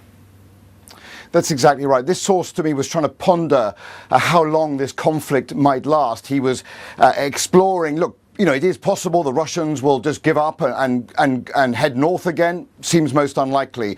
It's possible that, there'll be a Russian victory. That also seems implausible. Will there be a diplomatic outcome? Well, look, the Turks and the Israelis are available as intermediaries, perhaps the South Africans too, but no sign at all of diplomatic traction there. And therefore, this White House official was saying to me, we have to prepare for the possibility of a multi-year conflict grinding on in the heart of Europe. Remember, the Syrian civil war lasted a decade. Russia's intervention in Afghanistan lasted a decade after 1979. The US war in Afghanistan lasted 2 decades. So it is true to say that Washington is now pondering a pretty awful scenario in which this conflict between Ukraine and Russia lasts not for weeks, but potentially actually for years. And that is, that changes all sorts of policy options in terms of the risk of miscalculation. But it is fair to say that for the first time, Washington is recognizing this could be a multi-year grinding conflict in the very heart of Europe. Depressing prospect indeed. Robert, thank you very much indeed for that. And just to bring you a bit of breaking news, we've been talking about that Russian attack on the military base outside of Lviv. The regional authority has this morning confirmed that 9 people died in that attack. It was a base about 25 miles from Lviv, very close to the Polish border. Well, Russia's actions in Ukraine have been met by nervousness, not surprisingly, in several other former Soviet states, not least in the Baltics. Rachel Younger's in the Latvian capital, Riga, where you've been getting a real sense of that growing unease and concern there. People from all walks of life, particularly young people, trying to find ways of sort of expressing that anxiety and doing something practical with it, Rachel. Yeah, very much. There is definitely an underlying sense of anxiety here, and that's not surprising, I think, when you consider that anyone over the age of 35 here remembers what it was like to be occupied by the Russians. And of course, the geography, they share a border with both Belarus and Russia, means they feel particularly vulnerable. But as you say, everybody determined to help here. And interesting listening to Michael Gove just a few minutes ago talking to you, Julie, because here we were at a refugee centre on Friday. It was a one-stop shop, children being looked after by entertainers, a cinema provided. People could get offers of jobs there, accommodation, free bus passes, free phone cards. So an incredible operation that was put in place in less than 10 days here. But as you say, it's every generation that wants to help. Have a look at the wall behind me here. This is the work of 40 graffiti artists from across Latvia. It's here in the heart of the city of Riga. And I think it shows just how much support and solidarity there is for Ukraine, and how much anger there is, of course, for Vladimir Putin and what is happening in that country. We can talk to two of the artists behind this project, Sunita and Jakubs. Sunita, let me ask you about this sense of having to live under constant threat. Is that how it feels here? Well, yeah, actually in the past 2 weeks when the war started, on a daily basis I have like a dreadful sense inside me. And I know, of course, you are members of NATO. Article 5 should offer protection, and people feel that in their heads, but not necessarily in their hearts. Tell me about a conversation you had with your mother this week. Yeah, well, my mother told me that she already bought some supplies, and if something happens, that we should go to her, because she lives far from the city center. But the place where she lives, there is a military base and a warship base, so I think it's not that safe space to be, because it's a target for Russians. It could be. And I know this project was part of your determination to carry on, to show your support, but carry on with life as usual. Jakubs, why is art important at a moment like this? Probably because the visual material brings joy to people, and maybe some strength to carry on in the daily life because of this crazy terror. And it's interesting to see how your generation is reacting. I know a number of your friends have considered joining up to the National Guard, which defends this country. Yeah, probably I will join it if it's needed for my country, but for now I will try to make it a peaceful protest, not a war. Thank you. Thank you both. It is worth saying we went to one of the training centres at one of the National Guard units yesterday, and the colonel there was telling me that they are having 5 or 6 more applicants than they normally would. This is a country that doesn't want to believe in the most bleakest of pictures for its future, but if that happens, they are determined to be ready. OK, Rachel, thank you very much indeed for that. Well, for many people in the Ukrainian community here, it is the church which is providing moral support and the spirit to fight on against the aggression that they are witnessing in their home country. And the leader of that church here in London is Bishop Kenneth Nowakovsky. Very grateful for you joining us this morning, Bishop. I know you're between 2 masses this morning. How is your community faring 18 days into this war? They must realise now that this is going to go on for a long time. Well, good morning, and thank you for having me on your program. Of course, the Ukrainian community here, along with people that I've talked to in the general population, are very concerned, are very worried about their family, friends, and colleagues that are in Ukraine or are fleeing or have already fled. So we're making preparations to be able to welcome them in any way that we can. What do you make of the government announcement this morning, Bishop, of this plan to allow British families to open their homes, to connect with refugees fleeing Ukraine? Is that enough in your view? Well, we certainly welcome Secretary of Levelling Up Michael Gove's announcement, and I saw that he was on your program just a few minutes earlier. And we are looking forward to continue to work with him to make this a first step in assisting refugees coming here to be successful. We're organizing centers throughout England to be able to respond to and with government authorities, along with our various Ukrainian organizations that are here, and the wider community that is willing to help us as well. So we're welcoming this first step, and we hope that it will be expanded. What do you make of the way they've handled this situation so far? Well, I can say that I have been able to meet with Secretary of State Michael Gove, as well as the Prime Minister and the Minister Priti Patel, and they've been in dialogue with us. Of course, we would like to have seen things happen quicker, but at the same time, we're understanding that this is a volatile situation that's moving quickly. And so long as the channels between civil society and government offices are kept open, I think that it's a positive thing. Certainly, we want the government to be doing more. And I think that that is also shared by many other aid organizations working here in the UK. And so we just want to encourage the government to do things as swiftly as possible to alleviate the pain and suffering that these refugees, mainly, as you've been reporting, women and children fleeing Ukraine right now in the border countries of the EU with Ukraine, and also now coming into other EU countries. What stories have you been hearing from the families in your parish here, Bishop, of their efforts to get relatives out of Ukraine? What are they experiencing? Well, I think they're experiencing things that you've already covered in your interviews, that there seems to be a lot of bureaucracy and uncertainty as to how everything works. And Michael Gove and his people have been working with us to establish clear lines of communication so that we can help people understand what is needed and how they can be helping their families and friends to join us here in the United Kingdom. I suppose it's an incredibly important time for those who have faith to lean into their church and look for strength and support, Bishop, when there is such suffering, when you contemplate the images that we've seen from Mariupol just in the last few hours. How do you even begin to make sense of that from a faith point of view for those families that you're supporting?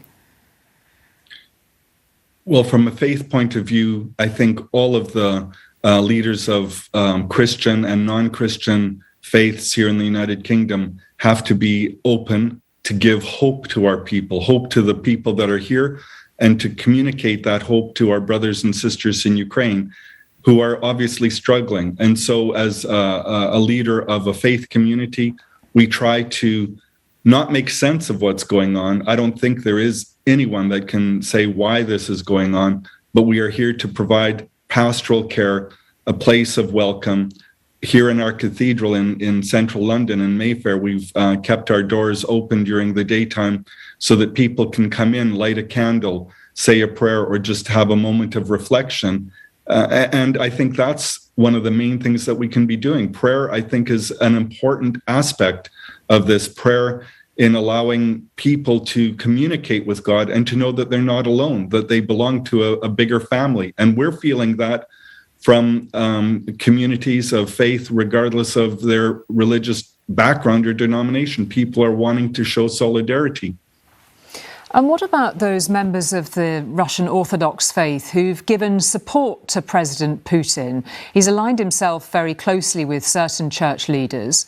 What would your message to them be as fellow Christians?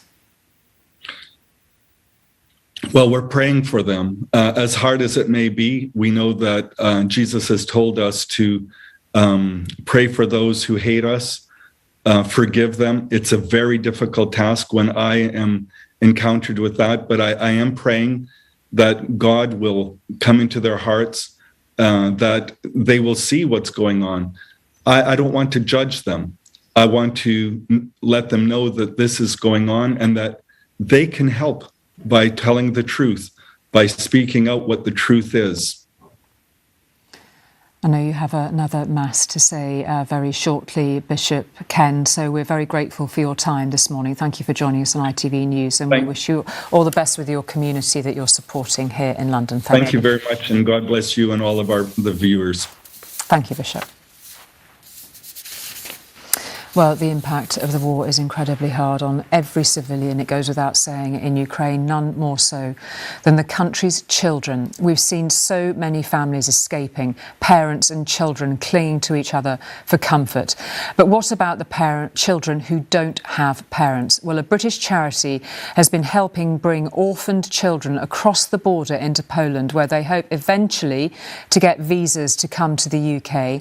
And Sally Becker is leading that mission and joins us now. I mean, just some of the stories that we're reading on one of the front pages of the Sunday newspapers this morning gives us a sense of the scale of the challenge here. Absolutely heartbreaking tales of the orphans trapped in Ukraine. What are the biggest challenges in getting them out, Sally? Just tell us how you're working. The fact is that the only way out really was by train. It was just too dangerous for them to try to get out any other way, because they've come from Dnipro, which was targeted just 2 days ago for the first time, and it's been hit quite a bit ever since. Basically, they managed to get onto a train. I arranged to meet them, and then I brought them across the border in a coach. And I have to go back on Monday because there may be more who were left behind. We just don't know. It's so difficult to make contact. But my associate, who we were helping from Dnipro kids, he brought out 28 on the night, I think it was Friday night, the night before anyway.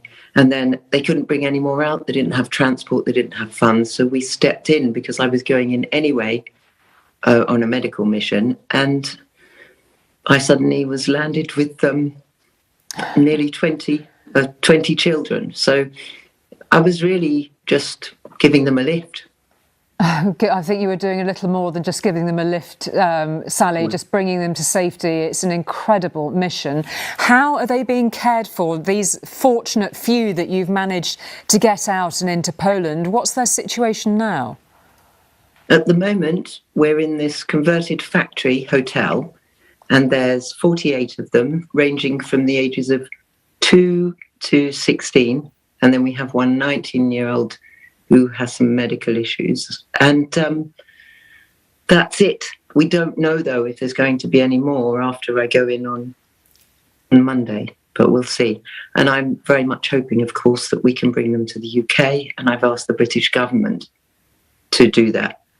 To process them once they arrive in Britain, because, of course, there's no time to do that here. There's no time to get visas sorted. The children don't have passports. They have their carers because the people who run the 5 orphanages are with them, the women who run the homes. So we have these children and the women. Scotland have made arrangements, Dnipro kids have made arrangements for them so they can be housed and taken care of throughout the duration of their stay.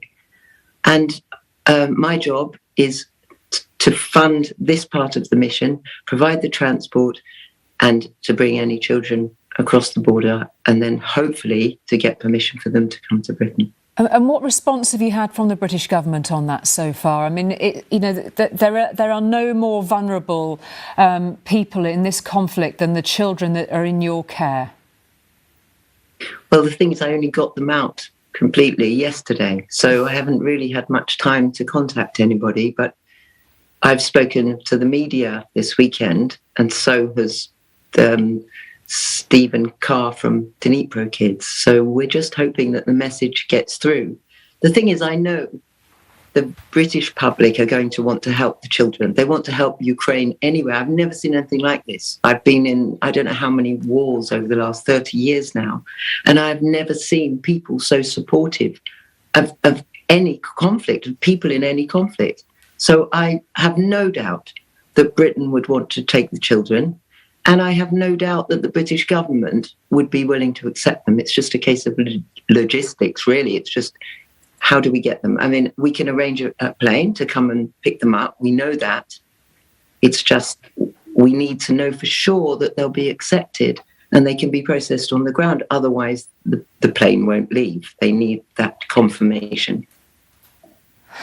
It is just a fraction, presumably, Sally, sadly, of the children that will need support.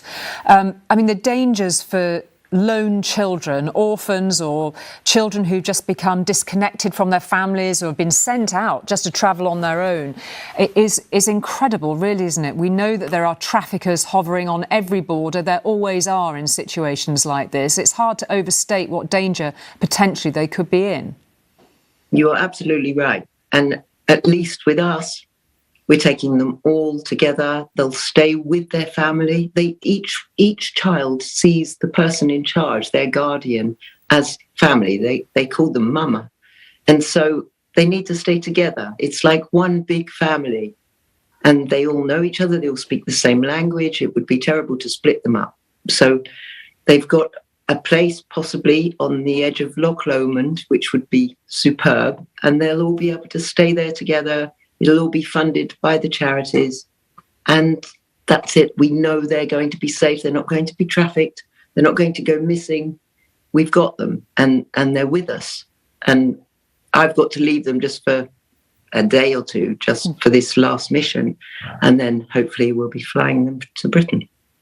What a lovely thought that they'd be somewhere so peaceful and far from harm. And what incredible work you're doing, Sally. Thank you very much indeed for joining us this morning. We wish you all the best with your efforts. Thank you. Thank you. Well, it is impossible, of course, to protect children from the trauma of war, but there are ways to support their mental health, both those in the middle of a conflict and those detached from it too, but all too aware of what's happening. Julia Samuel, you'll know, is a psychotherapist and best-selling author of many books about counselling mental health, and especially when it comes to children. Julia, it's great to speak to you this morning. I mean, heartbreaking, frankly, to hear Sally's story of the children that needed rescuing. They are now in a place of safety. We spoke to a mum earlier who really seemed at a loss to know how best to support her 10-year-old, utterly traumatised in this situation. How do parents begin to navigate this with kids? I think it is. I mean, they're thrown into such an extreme situation. I think maybe the first thing is to give themselves the sort of acknowledgement that they can't be the parents they would like to be and be self-compassionate, because often when they turn against themselves and kind of make what's already an impossibly threatening and difficult situation worse by feeling like they're failing as a mum, they can't then try and be the mum that they can. I mean, I think one of the things as parents is we want to protect children from suffering.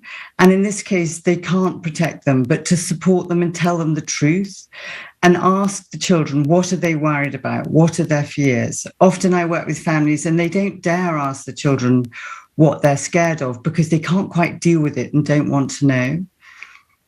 It's but hard when they though. Hear it. Sorry, go on, Julia. Sorry, do go on.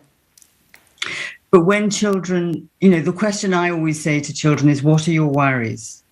And once a child has voiced their worry and the parent has given them a response, which is both holding the truth of it and naming it, like these families here, we are being attacked by Russia, people are being killed, but we're going to do what we can to stay safe and look after you, then children will trust you. If you start kind of pretending it's all going to be okay, then they know what's going on. Children pick up so much from what they can see and from everybody's faces.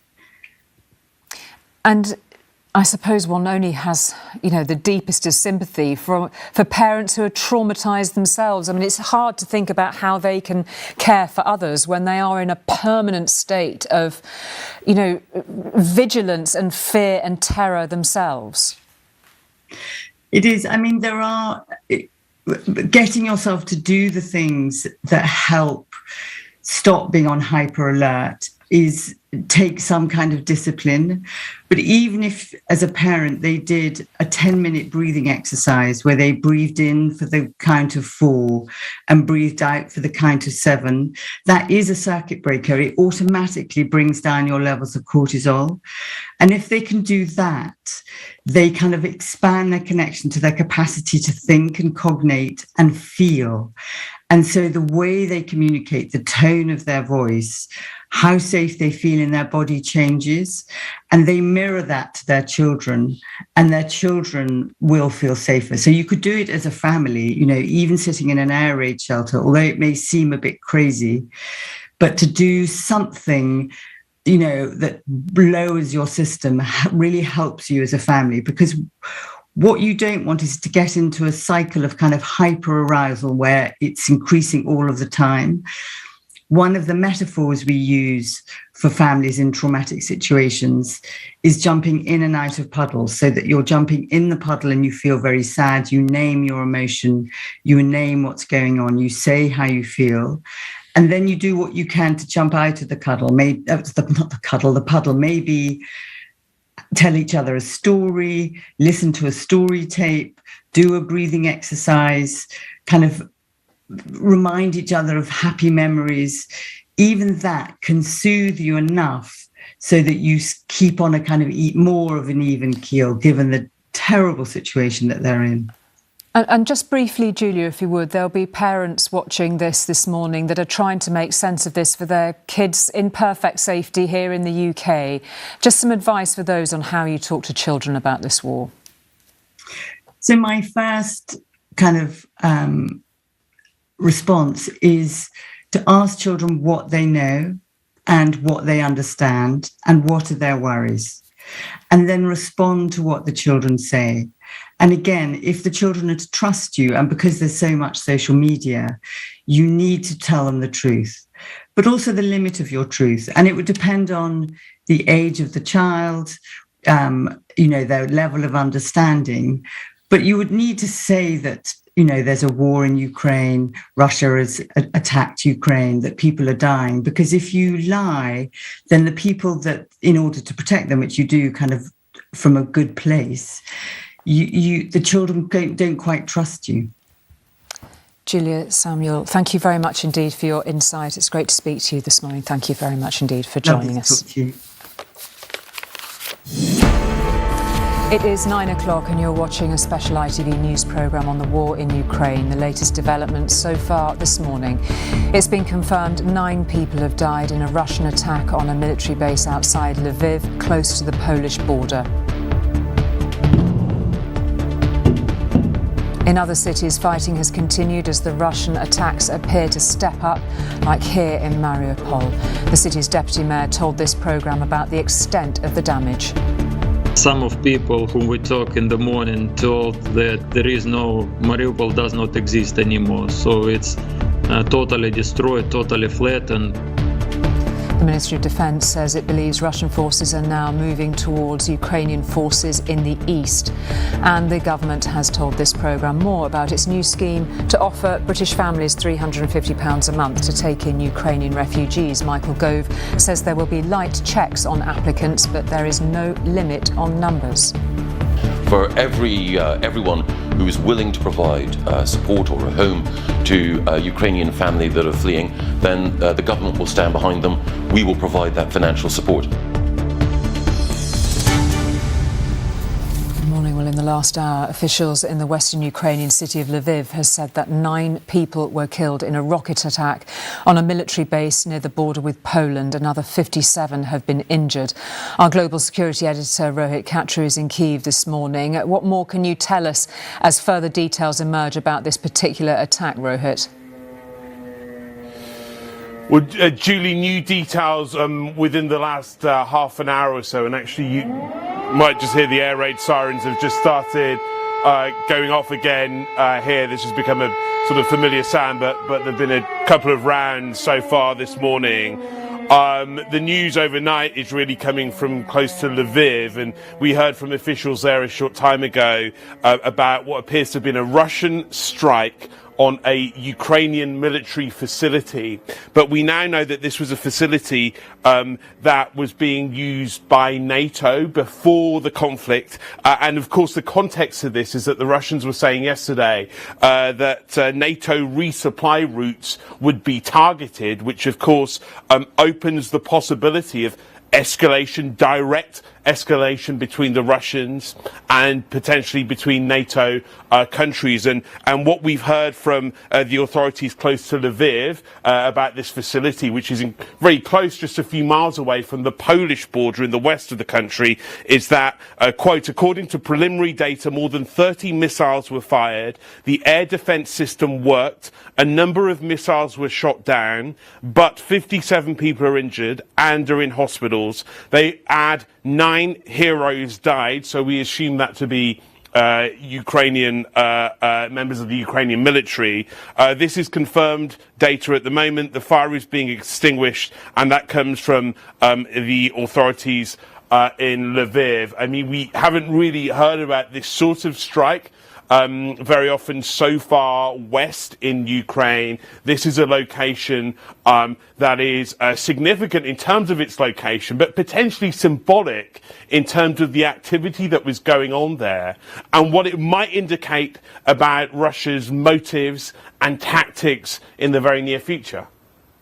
OK, Rohit, thank you very much indeed for that. We're going to pick up a little more on this with our international affairs editor, Raghi Oman. Raghi's been with me in the studio this morning. This is a significant development on the back of this warning from Russia that weapon convoys would be legitimate targets and against a backdrop of seemingly very little happening diplomatically. Well, I think, Rohit put his finger on the pulse when he used the word symbolic sort of strike on the Yavoriv military base. It's only 25 kilometres from the border with Poland, which is a NATO member, and only until a month ago, American instructors were training Ukrainian armed forces. Now, the local authorities have said that in addition to the 9 dead and 57 injured, foreign trainers were present in this base. Now, who those foreign trainers were, I understand the American instructors have left, but it paints a wider picture, I think, of the danger still of Russia trying to symbolically target a base. They knew American, hence NATO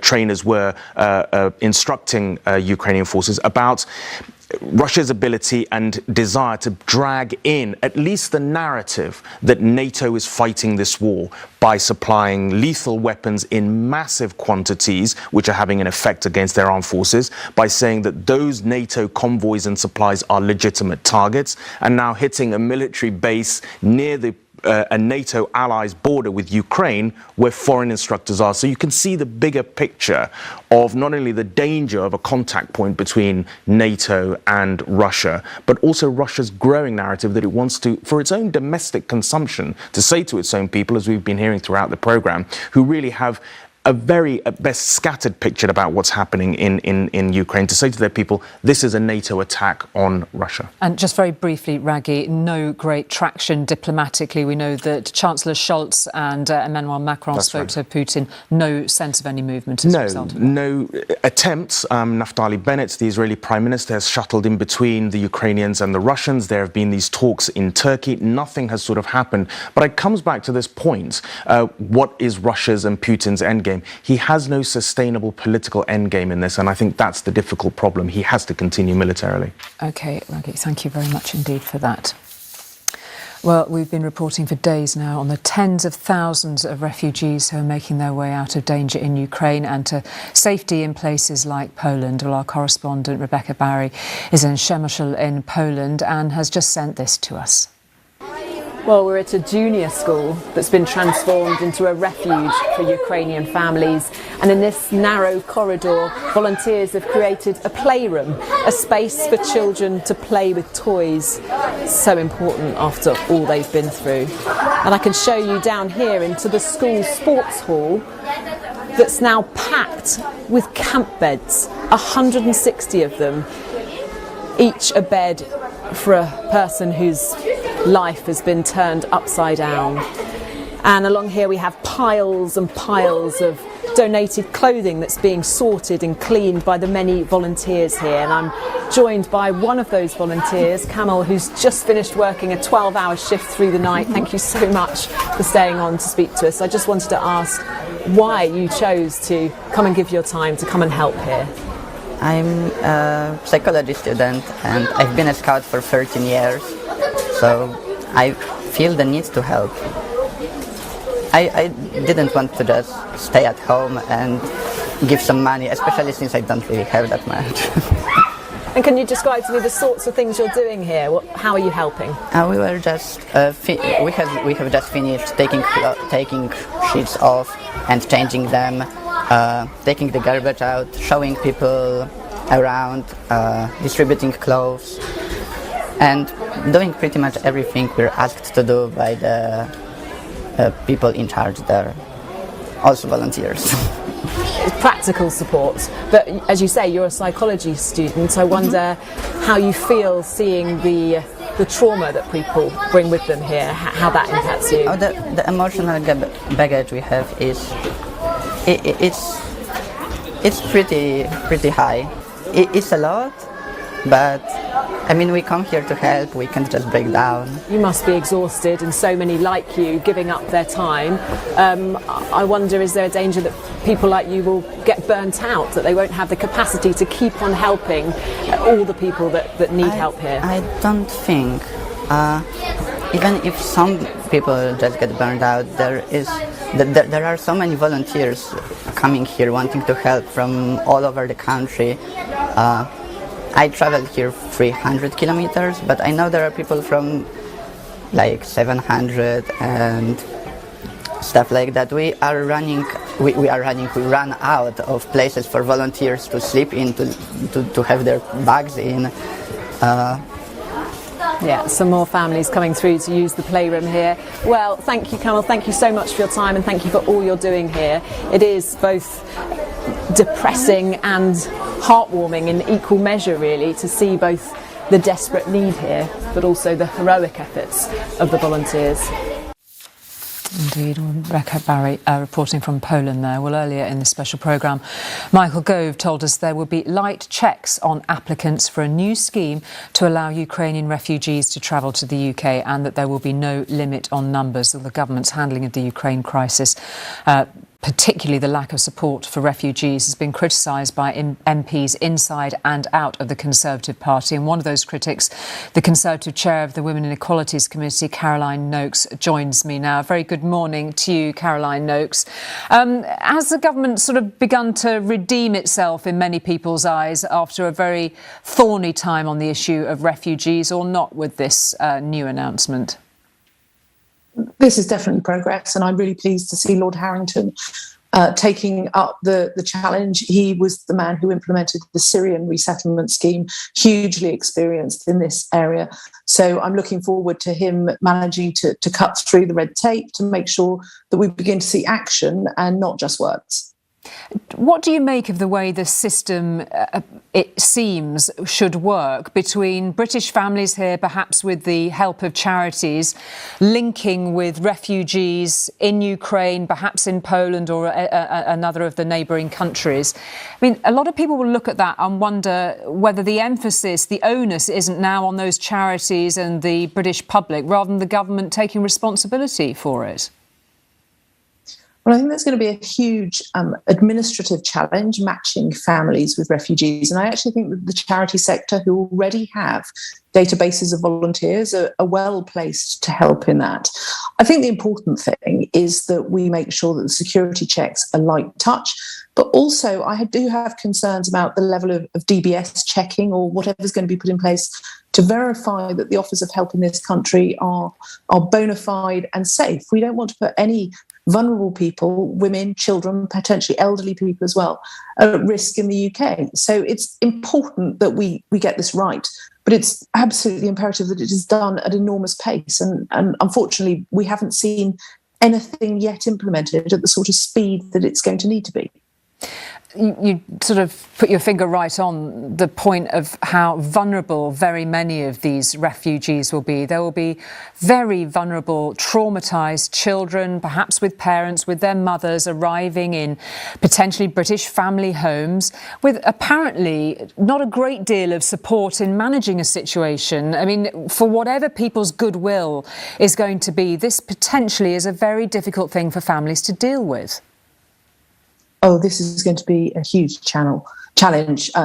Children that have come out of a war zone, children who may have seen terrible, terrible things. And even if they haven't, they've fled at high speed with very few of their possessions and the things that children treasure. So look, I really welcome the comments that we heard from Nadine Zahawi, the Education Secretary, a few days ago about making sure that children had access to online lessons. They're going to need access to school. And that's going to be a huge difficulty for local councils to find them school places. I'm really pleased to see Michael Gove in charge of this. So he's the Secretary of State for Levelling Up. He's going to be able to work with local authorities to make sure that this happens. But we have to make sure that there is access to healthcare, access to education, and access to trauma support, because the people fleeing Ukraine will have seen some terrible, terrible things, and they will have left loved ones behind. There'll be some that will see the fact that this has been taken up now by Secretary of State for Levelling Up, Michael Gove, as a pretty damning indictment of the way the Home Office has been run and has acted on this issue. Would you agree with that? Well, the Home Office has enormous challenges. It's still dealing with the Afghan resettlement scheme. There are security implications that the Home Office has to address and make sure are got right. I've long said that the Immigration Directorate, that part of the Home Office, if it was a government department in its own right, it would be the fifth largest in government. It's an enormous part of the Home Office. And so, look, I think it's important to emphasise this is going to be a cross-government effort. It still includes the Home Office. Of course it does. They're the ones who have the systems in place. But I'm pleased to see that we're beginning to see education communities brought into this, because it's going to take an enormous effort from government ministers across the whole piece. It can't all be left on the shoulders of the Home Office. Caroline Noakes, thank you very much indeed for joining us this morning. Thank you. Well, let's pick up on that with our political reporter Shihab Khan in Downing Street. Some of those backbench MPs, Caroline Noakes included, were really very vociferous in their criticism last week. It gave the government an incredible headache, didn't it? Do you think they've done enough? Yeah, absolutely. Caroline Noakes wasn't the only MP saying that. There were others in the House of Commons during Prime Minister's questions telling the Prime Minister to really get a grip on this situation and do the best that he can. And that's because at the moment around 1,000 visas have been issued so far on the family scheme, and there's been a hard push from all over the political spectrum to try and get more emphasis on getting more people in. And that's why this new sponsorship scheme has been announced. It will require businesses, individuals and communities to sponsor Ukrainian refugees and be willing to give them accommodation when they come here to the United Kingdom. Now, we were speaking to Michael Gove on the programme earlier. Here's what he had to say about it. Well, we want to do everything that we possibly can, and it's important to bear in mind that there is no cap to this scheme. For everyone who is willing to provide support or a home to a Ukrainian family that are fleeing, then the government will stand behind them. We will provide that financial support. Now, the target from the government, according to the Prime Minister, is trying to get from thousands of visas being issued to the hundreds of thousands. And it is that scheme that Michael Gove is talking about, which is set to start on Monday, which is supposed to try and do that. There is no cap on it, as you just heard Michael Gove say. Now, the success of that scheme will depend on three things: the speed of it, the uptake of it, and the support that the government will be providing. In terms of the speed, Michael Gove earlier on the programme was saying that we could have refugees coming in on this scheme within 7 days. There will be light checks, he said, on people, on their vetting and whether or not they're the right type of people to be offering up their homes. Time will tell how quickly that can actually be done. In terms of the uptake and whether or not people will be willing to actually engage in this process, I was speaking to an expert yesterday and at the end of last week who was saying that we've had these sponsorship schemes before and the uptake has never been particularly high and has never got to the point of the hundreds of thousands. So this is a very ambitious target to set. In terms of the support, the government has been saying they're going to offer £350 a month to those who are willing to do this. It remains to be seen what support will be provided in terms of providing extra support for those who are coming from a very traumatic situation, who would have experienced some of the worst things you can. Michael Gove earlier was saying that this is going to be introduced in phases, and it is in the latter phases of this introduction that we'll find out more about the support that will be provided. Labour have been very critical to say that we haven't yet heard about what support will be provided for those who are vulnerable, for children, and those finer details will determine whether or not this is a success. OK, Shihab, thank you very much indeed for that. Now, Chelsea will return to the pitch today, just 3 days after their owner Roman Abramovich was sanctioned. The decision by the government has put the future of the club in doubt, with the club unable even to sell new tickets. We can talk to former player Mickey Ambrose. Thanks very much indeed for joining us on this. What do you make of the situation Chelsea finds itself in? It's got a big match with Newcastle this afternoon. Yeah, a very big game. Good morning, Julie, and all the viewers. I mean, I believe that the government should not impose any sanctions on Chelsea Football Club, as this punishes the fans, the club and the players. This also affects the competitiveness of the Premier League and Champions League. I mean, Roman Abramovich has been removed as the owner of Chelsea. The government have ruled they cannot profit from the sale of the club, whilst the club, also the Premier League, have removed him as a director of the club. So basically, he no longer has a connection with Chelsea. So why are they imposing sanctions on a club where they have 1,000 staff, the security guards, the people that work in the club shop, the mega store's been closed. I heard that two brothers came from Malaysia, spent £28,000 to travel, and they couldn't get into the shop. Why is the government, why is Liz Truss and the Foreign Secretary, actually imposing sanctions on the club and the people that work there? Well, it was sanctions clearly squarely aimed at Roman Abramovich, whose money has funded the club. Yeah, but Julie, Roman Abramovich took over the club in 2003. Are they actually saying that for the last 20 years, they haven't worked out where the money's come from? They've won 21 trophies. What do they have to give the 21 trophies back? I'm just looking at it from a point of view, the club, it's the fans that are being penalised and the staff. You're sanctioning Roman Abramovich. That's fair enough for whatever he's done. But I think it's having the club could go into administration. I mean, normally we talk about lower division clubs going into administration. We're talking about a club that was founded in 1905 that has, I'm a big fan of Chelsea. I was a young boy from the age of 5 supporting Chelsea, going it to the club in the 70s. I just think the money has ended up in Roman Abramovich's pocket ultimately, hasn't it? It has, and I can see your point there. But so you're saying basically, or the government is saying that the club should fold because of the money that it's had. I just think that it's taken. I just don't understand. For over those years, why didn't they check where the money was coming from? Obviously, there's a means test for owners and directors. I mean, what I'd like to propose a solution, Julie, is that the government and the Premier League and the Football Federation should meet and agree the sale of the club, and all the proceeds should go to the Ukrainian government. Thank you very much indeed, Mickey Ambrose, for joining us this morning. Thank you. Thank you. Now, many of the people attempting to flee the fighting in eastern Ukraine have been heading west to cities like Lviv. As we've been reporting this morning, there have been a series of attacks at a military base near to the city, and Romilly Weeks is there. Really worrying developments there in western Ukraine. Romilly.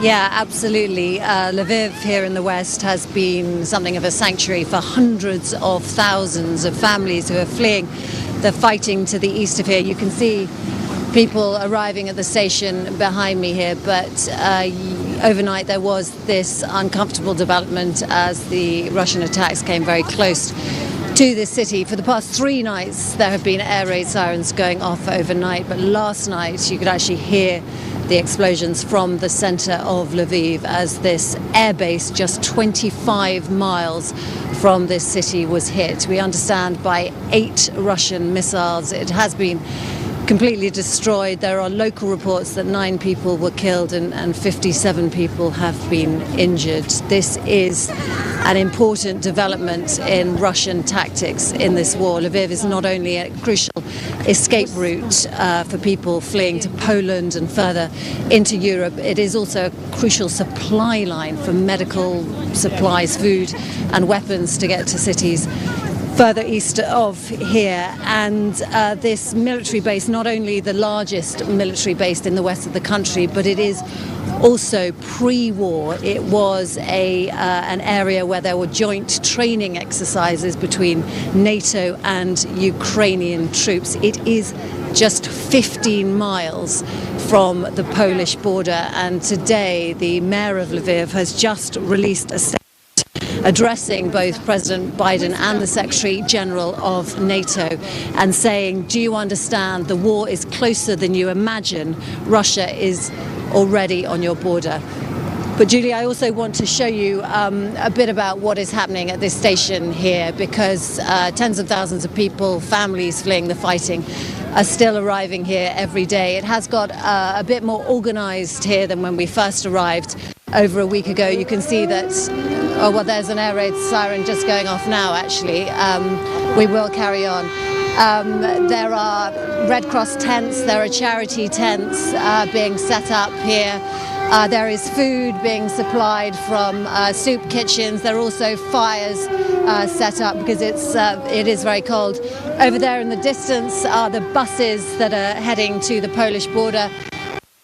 Many millions of people do want to get to Poland, but many people that we've been talking do want to try and stay in Western Ukraine.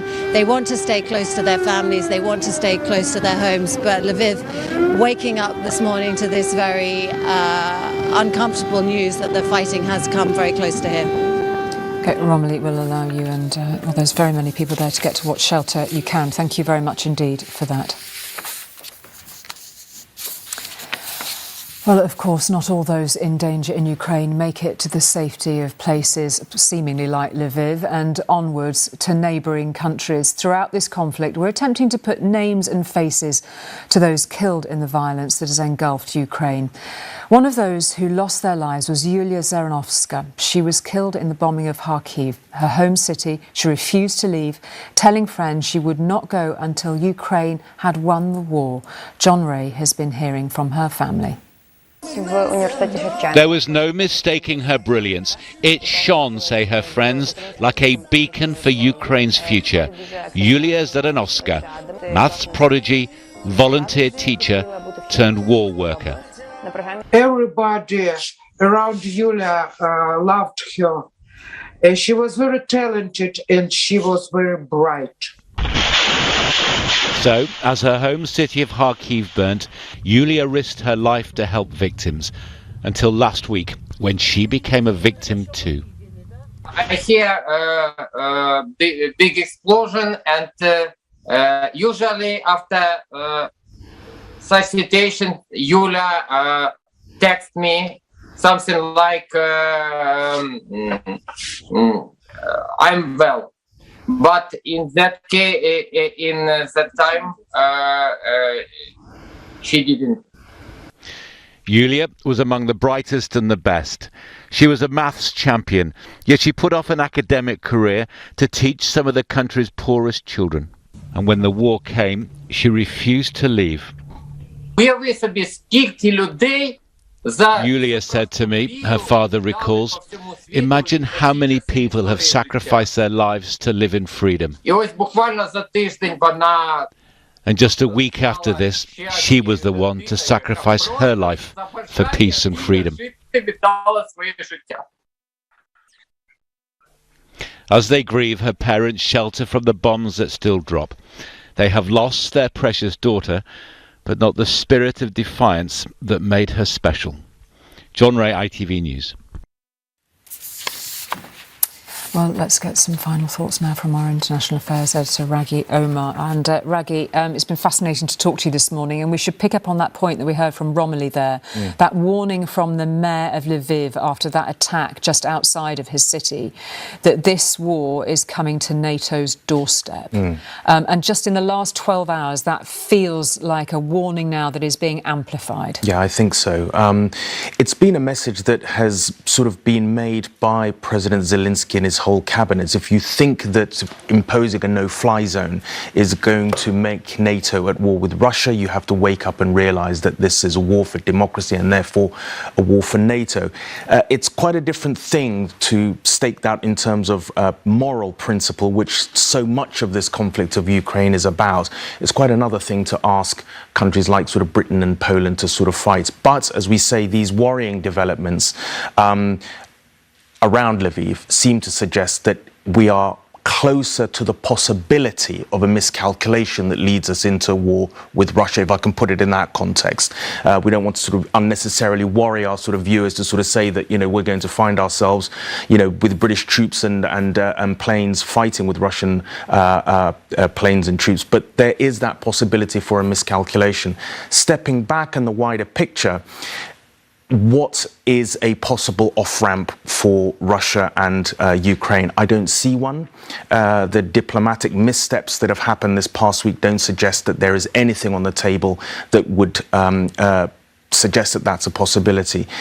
More than that, though, is aside from the sort of worry of NATO, that there is an incremental sense in which we are fighting this already, because we're supplying huge amounts of lethal aid, which are having a devastating impact on Russian troops. And as we were seeing in John Ray's piece, Ukrainian resistance shows absolutely no sign of breaking at all.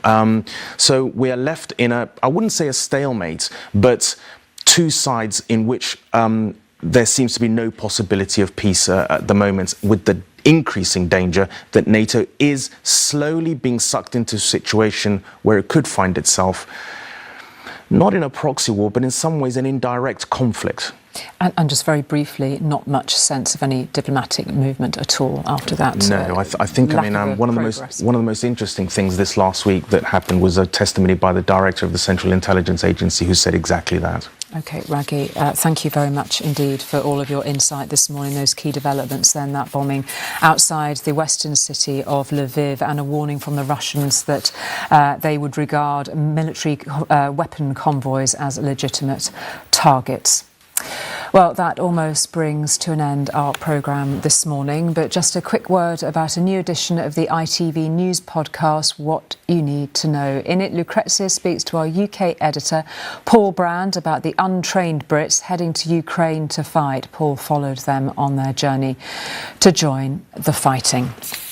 And that brings to an end our special ITV News programme this morning on the war in Ukraine. We'll have the latest from there in our lunchtime update just before 1:30. Until then, from all of us here and across Ukraine, thanks very much indeed for joining us.